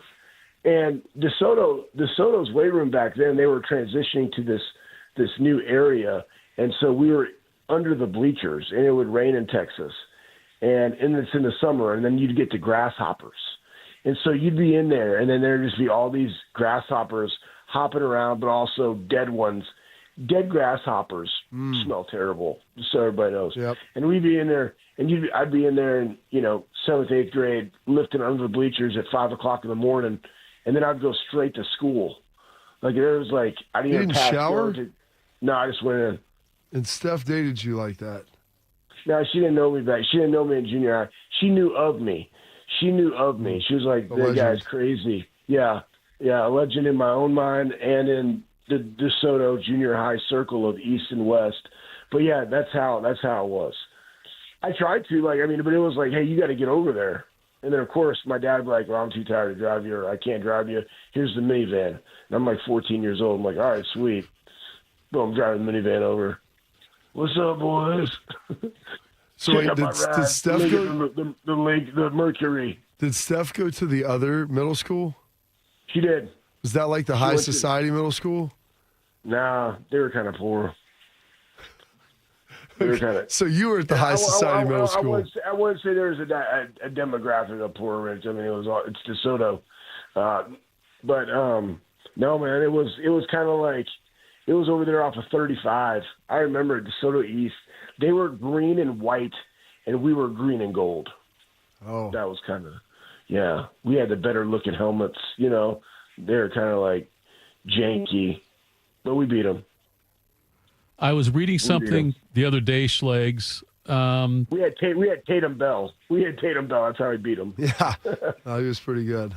Oklahoma used to have as part of their, I think it was their spring practices, they would have an alumni versus the current players football game. That'd be amazing. Well, it would be amazing, except it would not be amazing because these dudes are legit good and they're in shape and they're young and frothy. If they had an alumni inside drill, I'd feel good about that.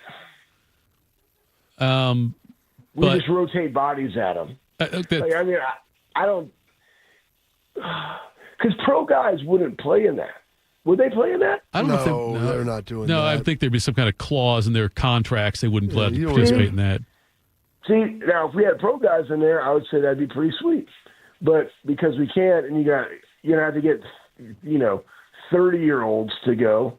And we got John Simon out there, fresh off the brilliant Brazilian jiu-jitsu mat, coming out there as a D end. Also with a torn tricep. Also with a torn tricep. He'd still go though. He'd still go. Why not?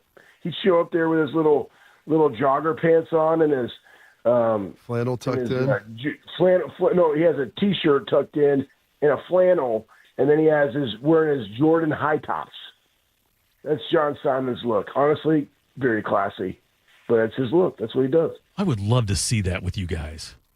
I'd love to see you guys. What would you like to see? I want to see you guys against the current Buckeyes. Oh, because you're still in great shape. Bobby's in great shape too. I know AJ can't walk, but I don't know if Laurinaitis would play or could he still play. I imagine Laurinaitis would be fine to play, but I would want to see you guys doing that again. I think that'd be fun to see. I mean, we could make it happen as long as we can raise some dollars for a new facility. Maybe that's what we got to do. Maybe it's like, hey, listen, we need you guys to step up to the plate. And we're going to do an alumni drill, inside drill for 30 minutes. Oh, and if you die, you die. If you die, you die. We're just going to see it. We're just going to roll these young bucks right through you and see what happens. See if you guys can still hang. I would do it. My skull, regardless of my physical body, I would still be able to put my skull right in the V of somebody's neck. And that will shock most people. So I feel good about it, honestly. See? Now, I'm so good. Now that we're sitting here. I'm so good at volunteering other people for things and trying to get other people to do the work. I think it'd be fantastic. We need to make this happen then. Bob, you're down for this, right, Bob? You do it? The only problem is, Schlegs, I got some neck issues, man. Come on, Bob. I don't know, paralysis. Yeah, I've got these compression fractures in my neck, and that's why you start getting stingers real bad.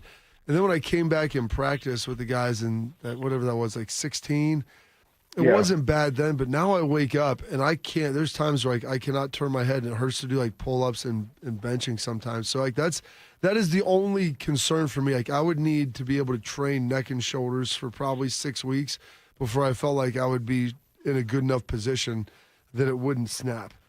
Bodie, do you want to say it or want me to say it? Go for it, Tito. That's a hell of a long way from the heart. That's all I'm saying, Bob. It's not that long, I guess. I think you can do it, bro. I think you can do it. Right. I truly train neck. Heavy shrugs, neck, throw it in there. Plus, you're going to be playing outside. Like, you don't have to play inside the box. You can just be the edge setter. You be they run a lot of pin and pull now, Schlegs. They got to take on guards. Nah, just wrong shoulder that, dude. Take their legs out. I'm not going to knife our own dudes, man. I'm not knifing our own guys. Get out of here. Be a good teammate. Well, just go down and up, like, you know what I mean, dip and rip through it. You know what I mean? They're not going to know. You got all the moves. You got all the right moves, like Tom Jagger. Cruise. 63 years old. Oh, jeez. You know? You would do it. Just do some neck shrugs, Bob. That's all you got to do. I do, but then I can't feel my arm. There's a lot of bad things that happen. Shrugs. Yeah, there's no neck shrugs, Tito. You can't combine. You're doing neck and then also some shrugs. Okay. You know? You got to have the traps uphold the thick cylinder that everybody likes. Mm-hmm. Schlegs, when we get off the phone here, are you going back to bed or are you up for the day now? No, I'm up, man. I just took a leak out here outside, and I'm just going to go in here and drink a coffee and get in the truck, and I'm gonna go do legs. That's what I'm going to do. And then I'm gonna start my day. All right. Start attacking and dominating life. You're the man, Schlegs. We'll talk again next week. Hey, you know what? I hope you guys have a great day. Columbus, attack and dominate. Go Bucks. We can't say that.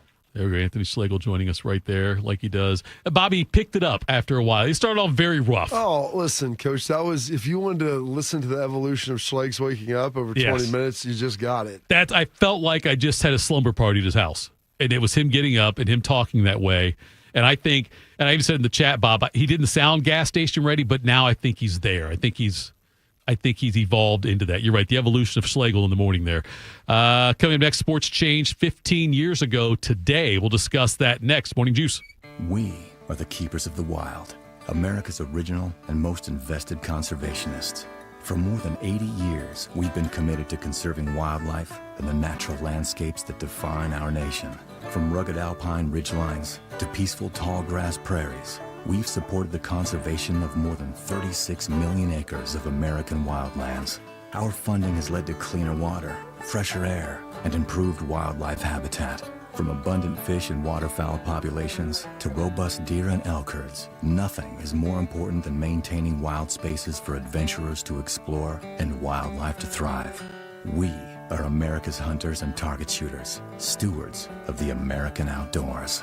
America's hunters and target shooters, along with firearm, ammunition, and archery manufacturers, have invested more than $46 billion to help state fish and wildlife agencies manage and protect wildlife and wildlands across America. For more information, visit outdoorstewards.org. Hey there, Jane Lynch here. You want to hear something funny? Too bad. You want to hear something uplifting that will inspire you? Good. Because today, I want to talk to you about Direct Relief, a humanitarian organization that does seriously good work when it counts. Fires, hurricanes, earthquakes. When disaster strikes, Direct Relief immediately shows up with medicines, medical supplies, and everything doctors and nurses need to save lives. Let's ship her out! Every day across the United States and around the world, they're making an enormous difference. If someone needs help, Direct Relief helps. No politics, no red tape. Hey, what you doing over there? Oh, I'm packing insulin for kids with diabetes. See, every box here is literally a lifeline for someone in critical need. So check them out at directrelief.org. You might just bring a smile to someone's face.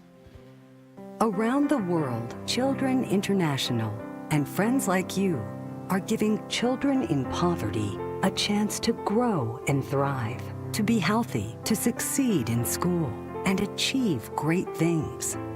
How do we do it?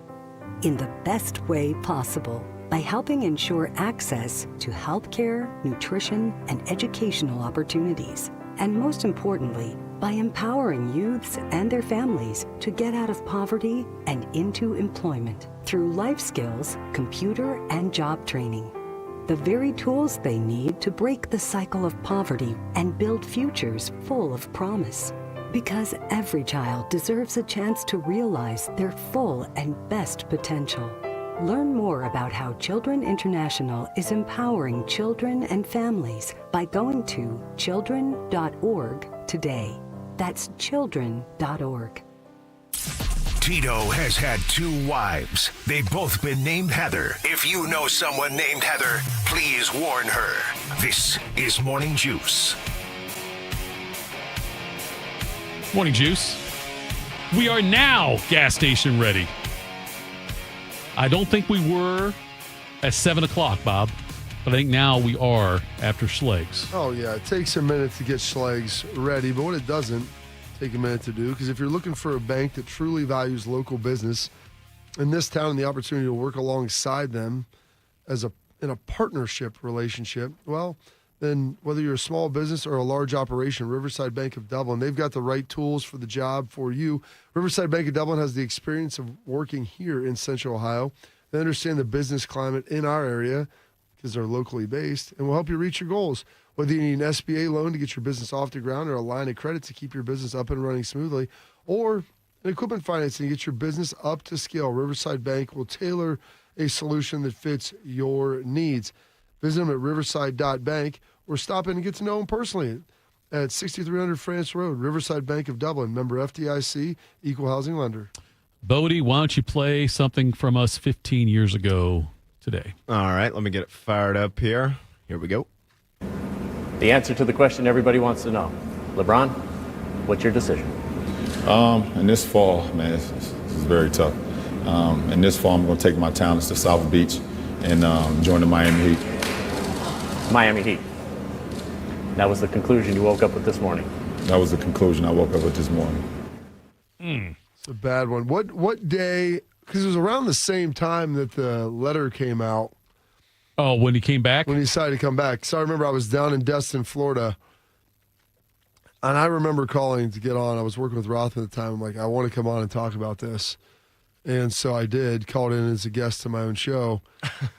But that was something like I wasn't even thinking that was a possibility on the radar. And maybe, people had talked to and alluded about it. But since that was so painful to hear, I think for most people in Ohio, right? I was like, I'm just not even going to get my hopes reasonably up. There's no way he's going back to Cleveland. He left, whatever. But I'm like, they do have the assets. It would be probably the best landing spot. And in all fairness, I mean, he comes back and he delivered what was promised. He finished the job. He did.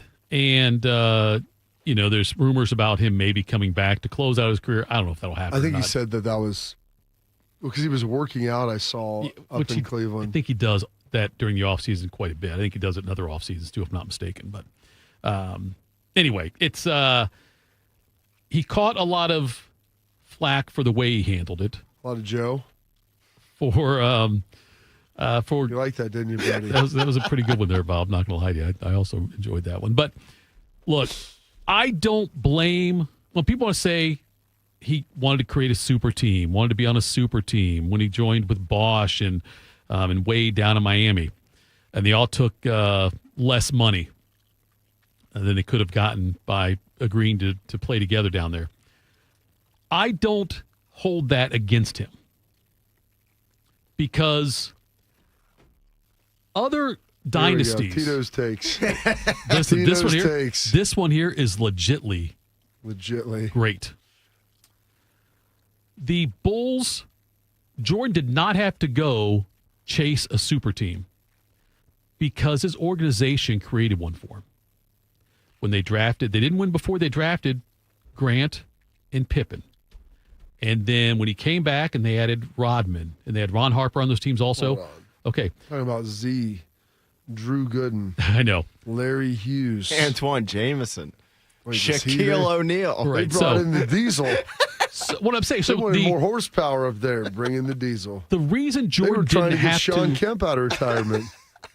Away from the buffet line. The reason that Jordan never had to leave because they created. The reason the Celtics were great because Red Auerbach created a super team by drafting and trading for Parrish and McHale to go with Bird. And getting Bill Walton as a free agent. Reggie Lewis. The Spurs. How did they get two guys that both died that were really good? You got to start to question the training methods. But one guy was. I know, dead before he got out there. I know. Maybe some drugs. The Len Bias thing. That cuts me deep still. I don't want to talk about that. But cuts Bodie deep. They'd have probably two more banners. Bodie wasn't alive. They would have 2 or 3 more banners. Yeah, but he'd be able to look at them. He would be able to. You're right. The Tatum injury still hurts. Tatum banners fly forever. That's fair. But Bobby, that's why the Spurs never had to.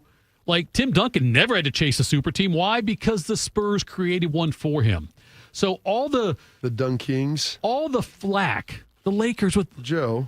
the Lakers did their thing. The Lakers did, with Magic and Kareem, and they draft Worthy. They draft Magic. They traded for Kobe. Traded Vlade Divac for Kobe Bryant. That worked. So brought the Diesel in. I don't begrudge LeBron. Eddie Jones for Glenn Rice. That was a good trade. I don't begrudge LeBron for going and chasing his championship because his ownership let him down. The organization let him down. Here's the thing. You look at all of those places. I think that they were probably all a little more desirable. I think the Browns. I think the Cavs did about as much as they could to get people there. Dan Gilbert was willing to spend money and spend over the cap. They could not attract any free agents.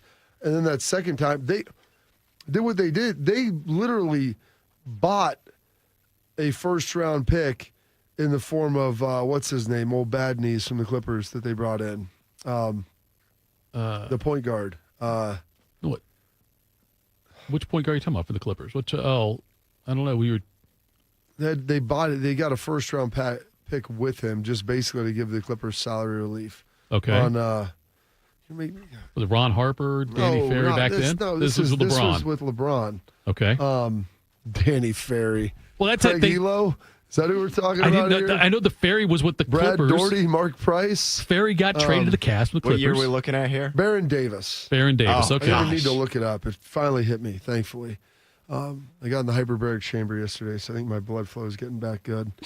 Back to where it needs to be. But the Baron Davis trade, they basically bought a first-round pick. That's fair. Yep. They Dan Gilbert ate like $35 million or something to get that first-round pick. Yeah. Which they ultimately parlayed that into the Kevin Love trade. So, and then they drafted Kyrie. Who did they get before? Who was the center they drafted? Anthony Bennett. Anthony Bennett. They won the lottery 3 out of 4 years. Right, That worked just out pretty nothing well. to win. That's the problem. They got Anthony Bennett. Yeah, he doesn't get Bennett. He's Bennett. He's getting the Bennett treatment. But they tried. They spent money. But it's not. I don't blame LeBron. That's fine. And I said it's the organization didn't do it for him. And there's reasons, I guess, of what you're saying that the organization didn't do because no one wanted to come to Cleveland. It wasn't desirable. But I don't. But that's why I don't blame LeBron for leaving. Granted, you can argue if the way he did it was wrong. You can argue that. You can argue that he shouldn't have done the decision the way he did it. I think he would probably, if you talk about getting those people in a private moment, would probably have changed how he went about it. Exactly. I agree with that. I think he may have misjudged the room on what the reaction was going to be. Didn't quite understand. I don't know how, with all the things that he's done that have been because when you're conservative and correct. There's not a lot of controversy in his career where he's made awful decisions PR-wise. That's the one. But that's why I'm wondering why that one.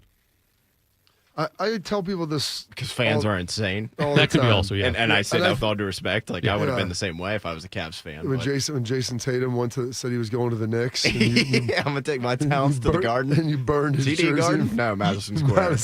You wouldn't burn a jersey, would you? Well, I don't own a jersey. Probably wouldn't burn it though. I would have. I'm a forgiving person. He brought you a title already. That and I'd be like, hey, you go do your 4 years just like LeBron did. Yeah, come back. We'll welcome you back. Yeah. Yeah, I don't. I've never been that upset at a player that I'd burn his jersey. But I think part of it too is Jason Tatum isn't from Boston, True. Boston. Tatum wanted to go to the Lakers. He wanted the Lakers to draft him. Yes, but Boston. Cleveland had just been crapped on so much. You finally had. Yeah, LeBron was a savior. Literally. He's one of the greatest players in the history of sports. Born 100 miles from the stadium. So that makes it a lot easier. Cleveland just so happened to win the lottery that year too. 100%. And so all of those things this guy's one of us. He's not going to leave. He's going to be there and he's going to help us fulfill the prophecy and bring the title to Cleveland. With Larry Hughes and Eric Snow. That's right.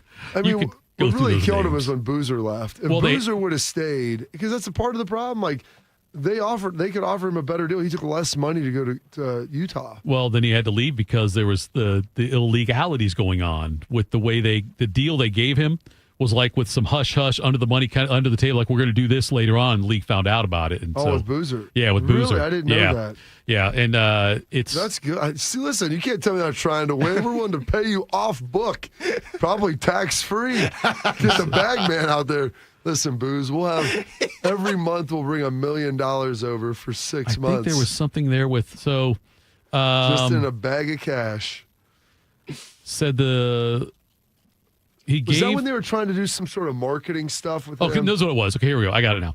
He told Gordon Gund, the then owner, that he's going to re-sign with the team that let him out of his rookie contract, which you really can't do. You can't really say to that. You're not supposed to say like, hey, if you let me out, I'll re-sign. So that was wrong to do that right there. Wrong for Gund to agree to it. It's called a handshake. And then Gund does take him out of his rookie contract, and he goes and signs with the Jazz for more money. So he goes to the Cavs and says, look, this is against the rules. Paraphrasing here, but if you let me out of the contract, I'll resign. They say, okay, we'll let you out. So he stuck it to him, is what he did. He stuck it to them. Left. Yeah. And that's the thing with LeBron. It was tough. It was really hard on that. Yeah. And that, because of that, Cleveland, they had obviously some confidence issues. Right.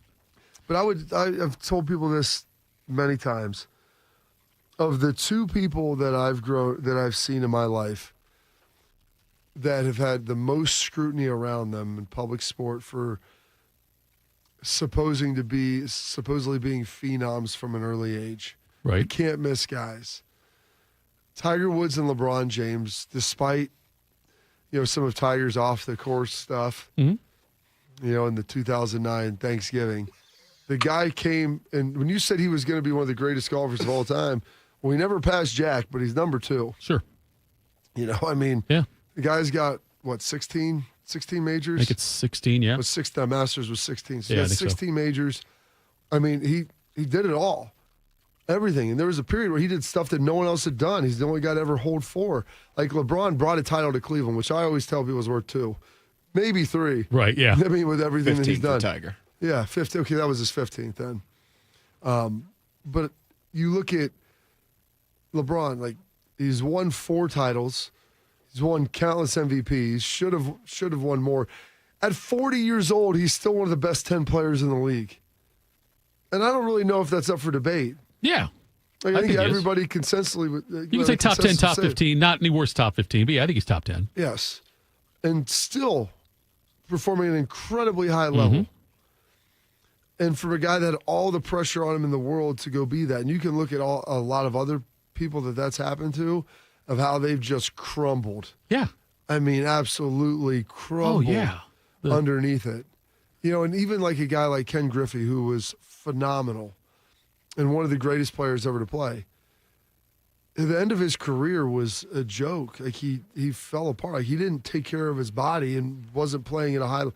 If he did what LeBron did, he would have hit 850 home runs. Right, exactly. You know what I'm saying? Sure. He just never took care of himself. He was so naturally good, and so he was great, but he never brought a World Series to Cincinnati. Coming home, the guy that went to Moeller, 3 signs here, supposed to be the solution. And not that one player in baseball is equivalent to one player in basketball, but it's just really hard to fulfill all of those expectations. And those 2 guys did it at a level that I don't know if I've ever seen anyone else do it. No, you're right. Yeah, go ahead. I think, too, part of the problem, air quotes, if you will, is LeBron was so good so soon that Cleveland was pretty good soon. Yeah. If they would have been bad for longer, they could have got more picks. Honestly, I think most people would say, Kevin Durant's probably the second best player of this generation, second, third, fourth, Curry. There's plenty of guys in there. But, look at Oklahoma City. Right. They used 2 other top 5 picks right after Durant on Westbrook and Harden. Right. I know they traded Harden shortly into that tenure there, but how much success did they have because Westbrook was their second best player, and Westbrook was way better than anybody LeBron played with on the first go around in Cleveland. To put a bow on the thing with Boozer is he said that he was a second-round pick. He had a 2-year contract with an option for a 3rd year, and they had discussed taking my option away so they could re-sign me. That would be tampering. That's the bad thing about it, and the Cavs were under investigation. So when we went through the process, they took away my option. They wanted to give me a new contract. And he said, the league knows everything. Is all from Boozer. When they took away my 3rd-year option, they were going to offer me a deal around $40 million. But the league was also getting indication there was 4 other teams that were offering me $70 million plus. So if I would have re-signed, they would have immediately known it was tampering. If he would have signed with the Cavs for 40 versus somewhere else for 70. And he pointed to the fact that Minnesota was stripped of 5 first-round picks and fined $3.5 million when they had improper negotiations with Joe Smith back in 2000. And Boozer said, so if I resigned, they would have seen the tampering thing, and they would have fined Cleveland maybe the same kind of thing, done the same thing to the Cavs, and then we would the team I'm playing for would be screwed. So that's what he said. The fans didn't know that. I had to move on. Otherwise, it would have crippled the Cavs for a couple years. Okay, let's give something away here soon. Oh, you hear the sound, you know what it is. That means it's an Appetizer Tuesday, and the featured appetizer Roosters is $3. That featured appetizer in July 8th is fried mushrooms, breaded, fried crispy, golden brown on the outside, juicy on the inside. They're delicious. Now you get a chance to win a $50 Roosters gift card for playing That's What He Said. If you can answer the question, we were talking about a little G League action. Not G League, Summer League. Oh, Summer League. I apologize. Yes, not Summer League. Big difference, Bob. Not G League, Summer League. And I said, I have watched less than this amount of NBA Summer League in minutes. Yes. Throughout the course of my life. 614-821-1460 is the number. You get that number to Bodie, and you win the $50 Roosters gift card. There we go. The $50 gift card. And, Bodie, you're supposed to put $1 of your own money to make it 51 so they can buy 17 $3 appetizers. We'll talk about that in the show meeting next Monday, though. We won't worry about it today, but we'll do it a different day. Coming up next, we'll close things out, tell you what's got us juiced. Morning Juice. When it comes to protecting your business, whether it's your staff, property, or assets, don't make a crucial mistake by contracting companies that provide subpar and unprofessional service. What you need is a security partner known for their unwavering professionalism and unnatural liability. You need Event Risk. Event Risk is a U.S.-based, veteran-owned company that not only specializes in on-site guarding, but also offers armed security associates and executive protection agents. Event Risk, elite protection for your peace of mind. Hello, my name is Eric Rose, CEO and founder of Event Risk Security Services. We are a U.S.-based, veteran-owned company providing protection services and consulting to Fortune 500 corporations, movie studios, celebrities, and high-net-worth individuals. If you're tired of fluff margins with low compensation for poor quality security officers and an endless revolving door of vendor staffing, then give us a try. For virtually the same cost, we can then address what keeps you up at night. Visit EventRiskInc.com. In honor of all those we've lost to cancer and those still fighting and thriving, like basketball analyst and cancer champion Dick Vitale. I want to beat cancer. I'm going to beat it. That's no doubt in my mind. I'm going to win this battle. Defeating cancer will take all of us. Join our team to help fund game-changing research that saves lives. At the V Foundation, V is for victory over cancer. V is for victory over the odds. V is for victory over health disparities, victory over setbacks, victory over the unknown. V is for victory over giving up. Don't give up. Don't ever give up. Donate to the V Foundation to join our team and help save lives. Cancer can take away all my physical abilities. It cannot touch my mind, it cannot touch my heart, and it cannot touch my soul. 100% of donations fund game-changing cancer research. Donate now to the V Foundation at v.org. Teachers are dynamic leaders, shaping a new generation. They bring a variety of perspectives from diverse backgrounds, innovating how they teach to prepare students for our fast-changing world. Achieving this takes skill and expertise. They're tireless explorers, creatively discovering a universe of solutions. Telling stories, experimenting, inspiring, mentoring, connecting cultures, and connecting with each other. Leading by example. Experience the unique joy of helping students thrive. Teaching is a journey that shapes lives. Are you ready to begin?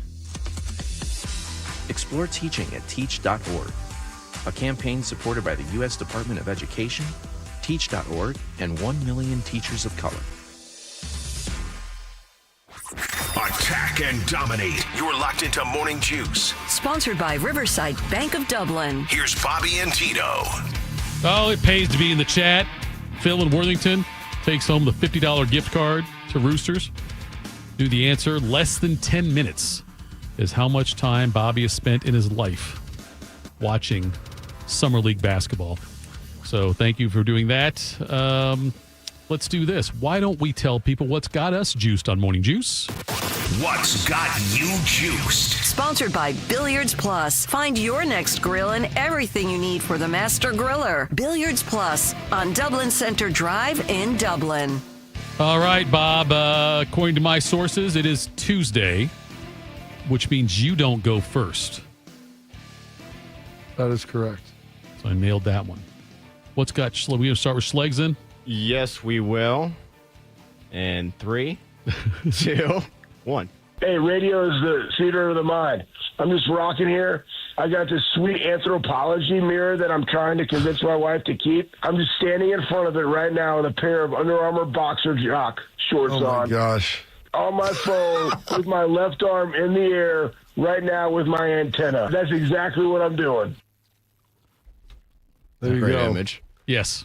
Bobby's got the image. Well, outside of that, Bodie, what's got you juiced? What has me juiced, guys? Got a couple things for you. We joked about this at the end of last week a little bit.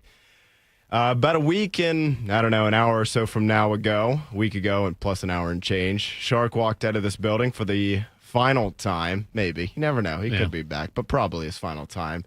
And for the first time since Shark retired, the Guardians finally won a baseball game. They went down to Houston last night and beat the Stros 7-5 to snap a 10-game skid that if they had lost last night, it would have been their longest losing streak since 2012 when they lost 11 games in a row. But good for the Guards there to get that win for Shark. Hopefully he was able to stay up late. It was in Houston, so probably an 8 o'clock start or so start time last night, give or take there.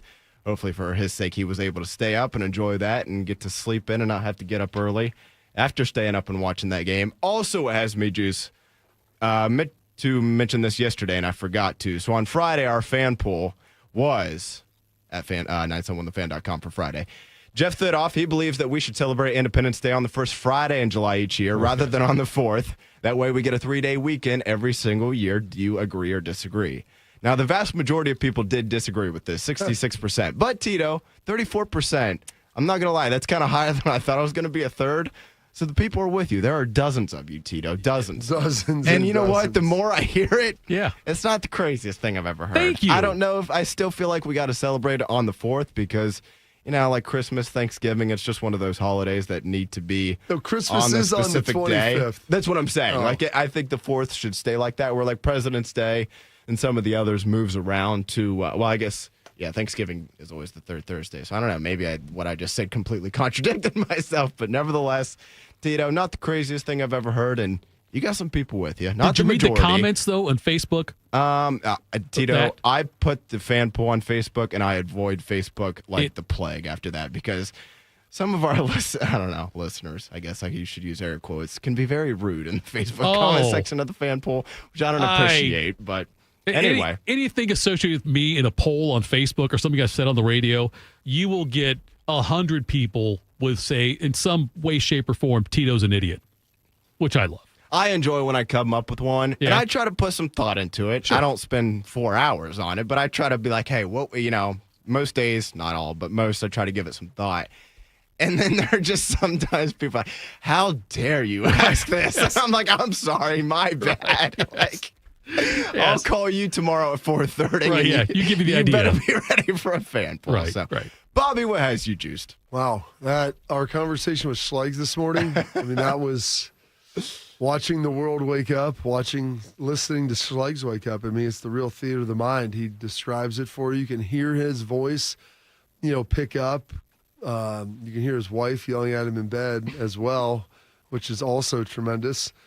And there's people that complained why he wasn't on at 6:15 anymore. I'm like, he struggles to get up at 7 most days. So I was mostly doing that as a gift to her to make sure that she gets a little more sleep, given the fact that she's got to usually hear him and he's not awake. Now, some days he is, and that's the best part, is the surprise, Bodie, of what you're going to get. You have no idea what's on the other end of that line. When he answers the phone, it's pretty evident whether or not he literally woke up or whether or not he's been up. There's times where he's lifting weights, and then there's times where he's literally lifting his phone up off of his nightstand.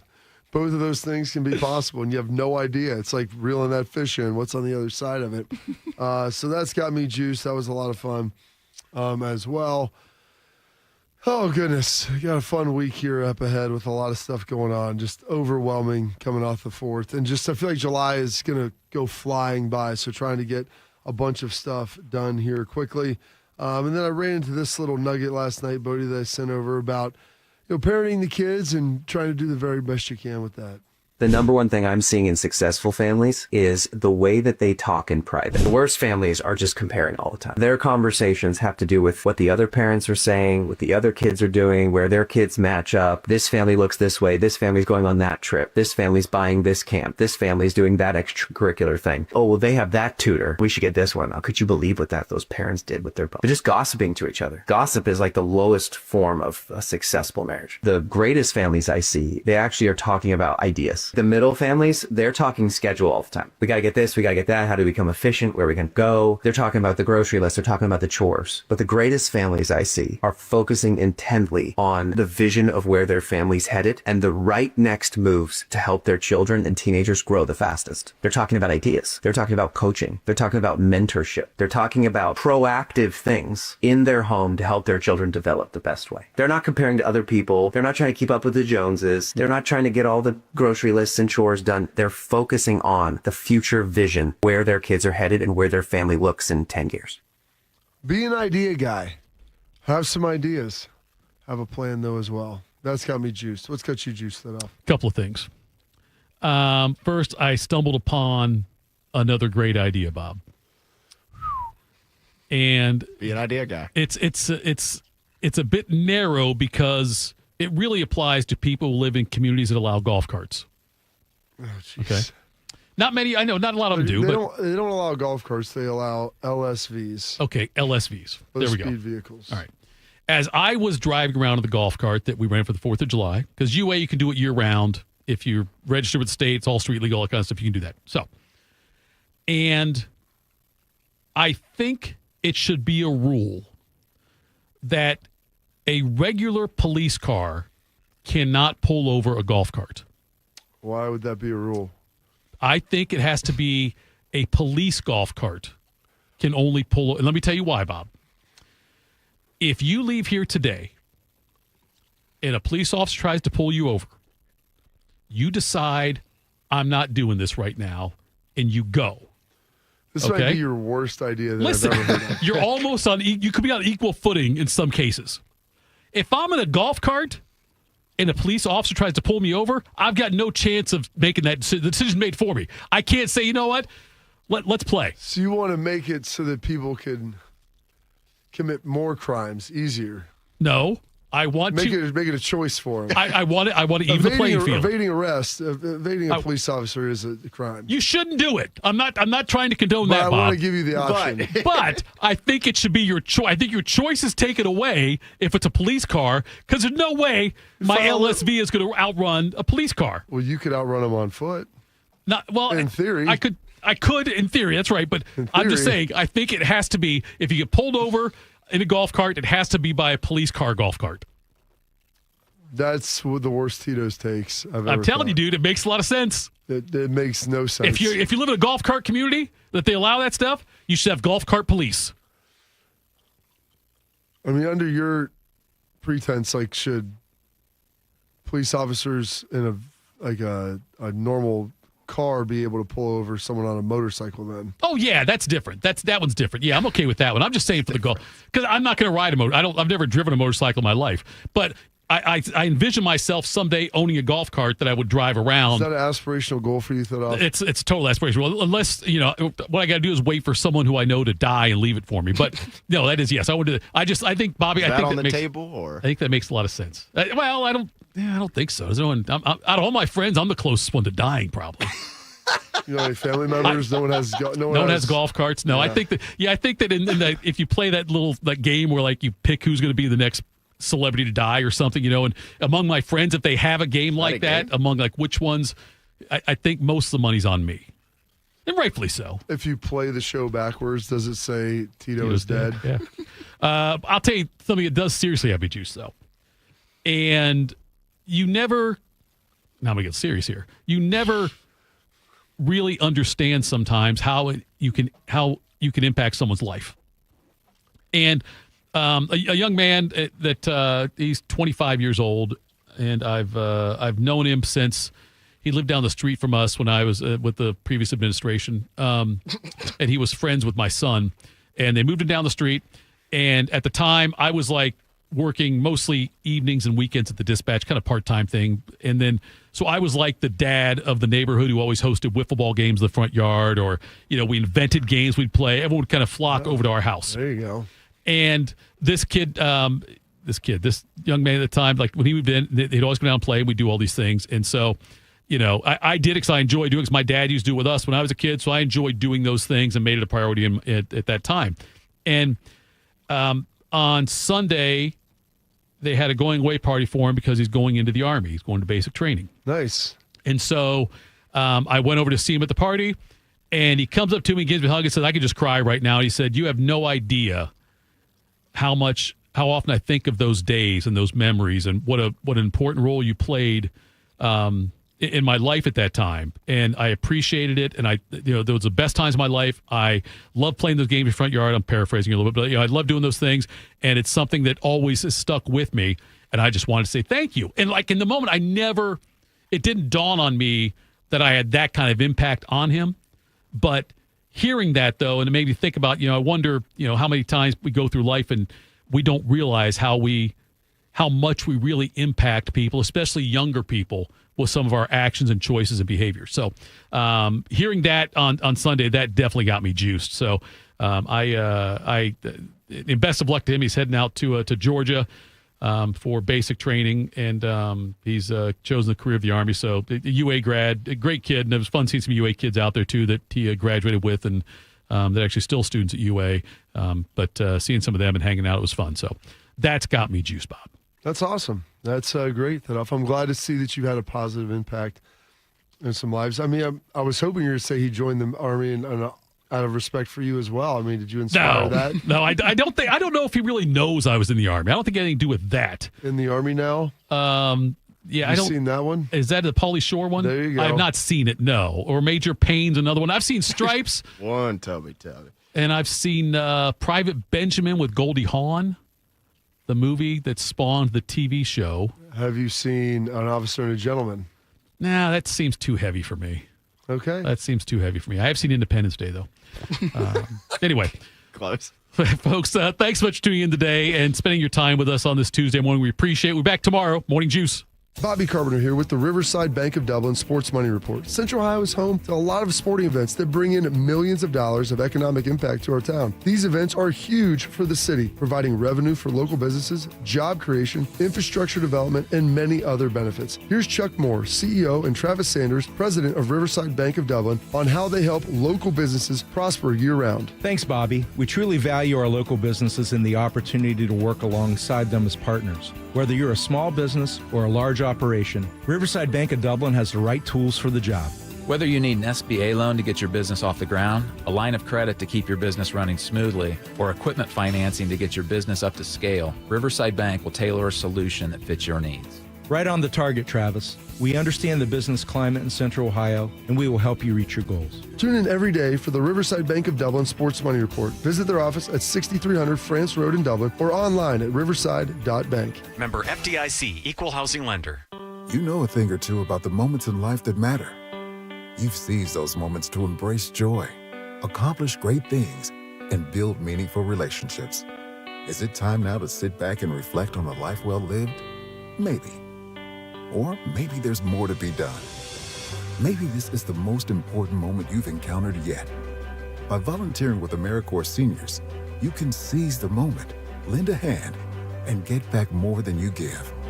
We connect you to local volunteer organizations with opportunities that fit your schedule and match your interests.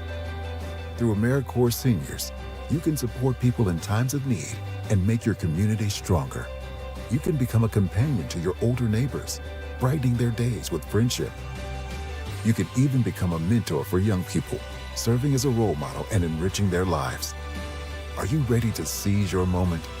Visit AmeriCorps.gov/yourmoment and get started today. I'm Shanola Hampton. Every day, millions of people face hunger. Today, I will share with you some of their experiences. I'm stuck between paying for medications or paying for food. John from Maine. After paying my bills, I can buy groceries. It's sad to say, food comes last. Alice from Oregon. I thought pantries were for less fortunate people, but anybody could be less fortunate in a day or even a second. Claire from Virginia. The Feeding America network of food banks helps provide over 6 billion meals to people in need each year. No one should have to worry where their next meal will come from. Together, we can end hunger. Learn more at feedingamerica.org.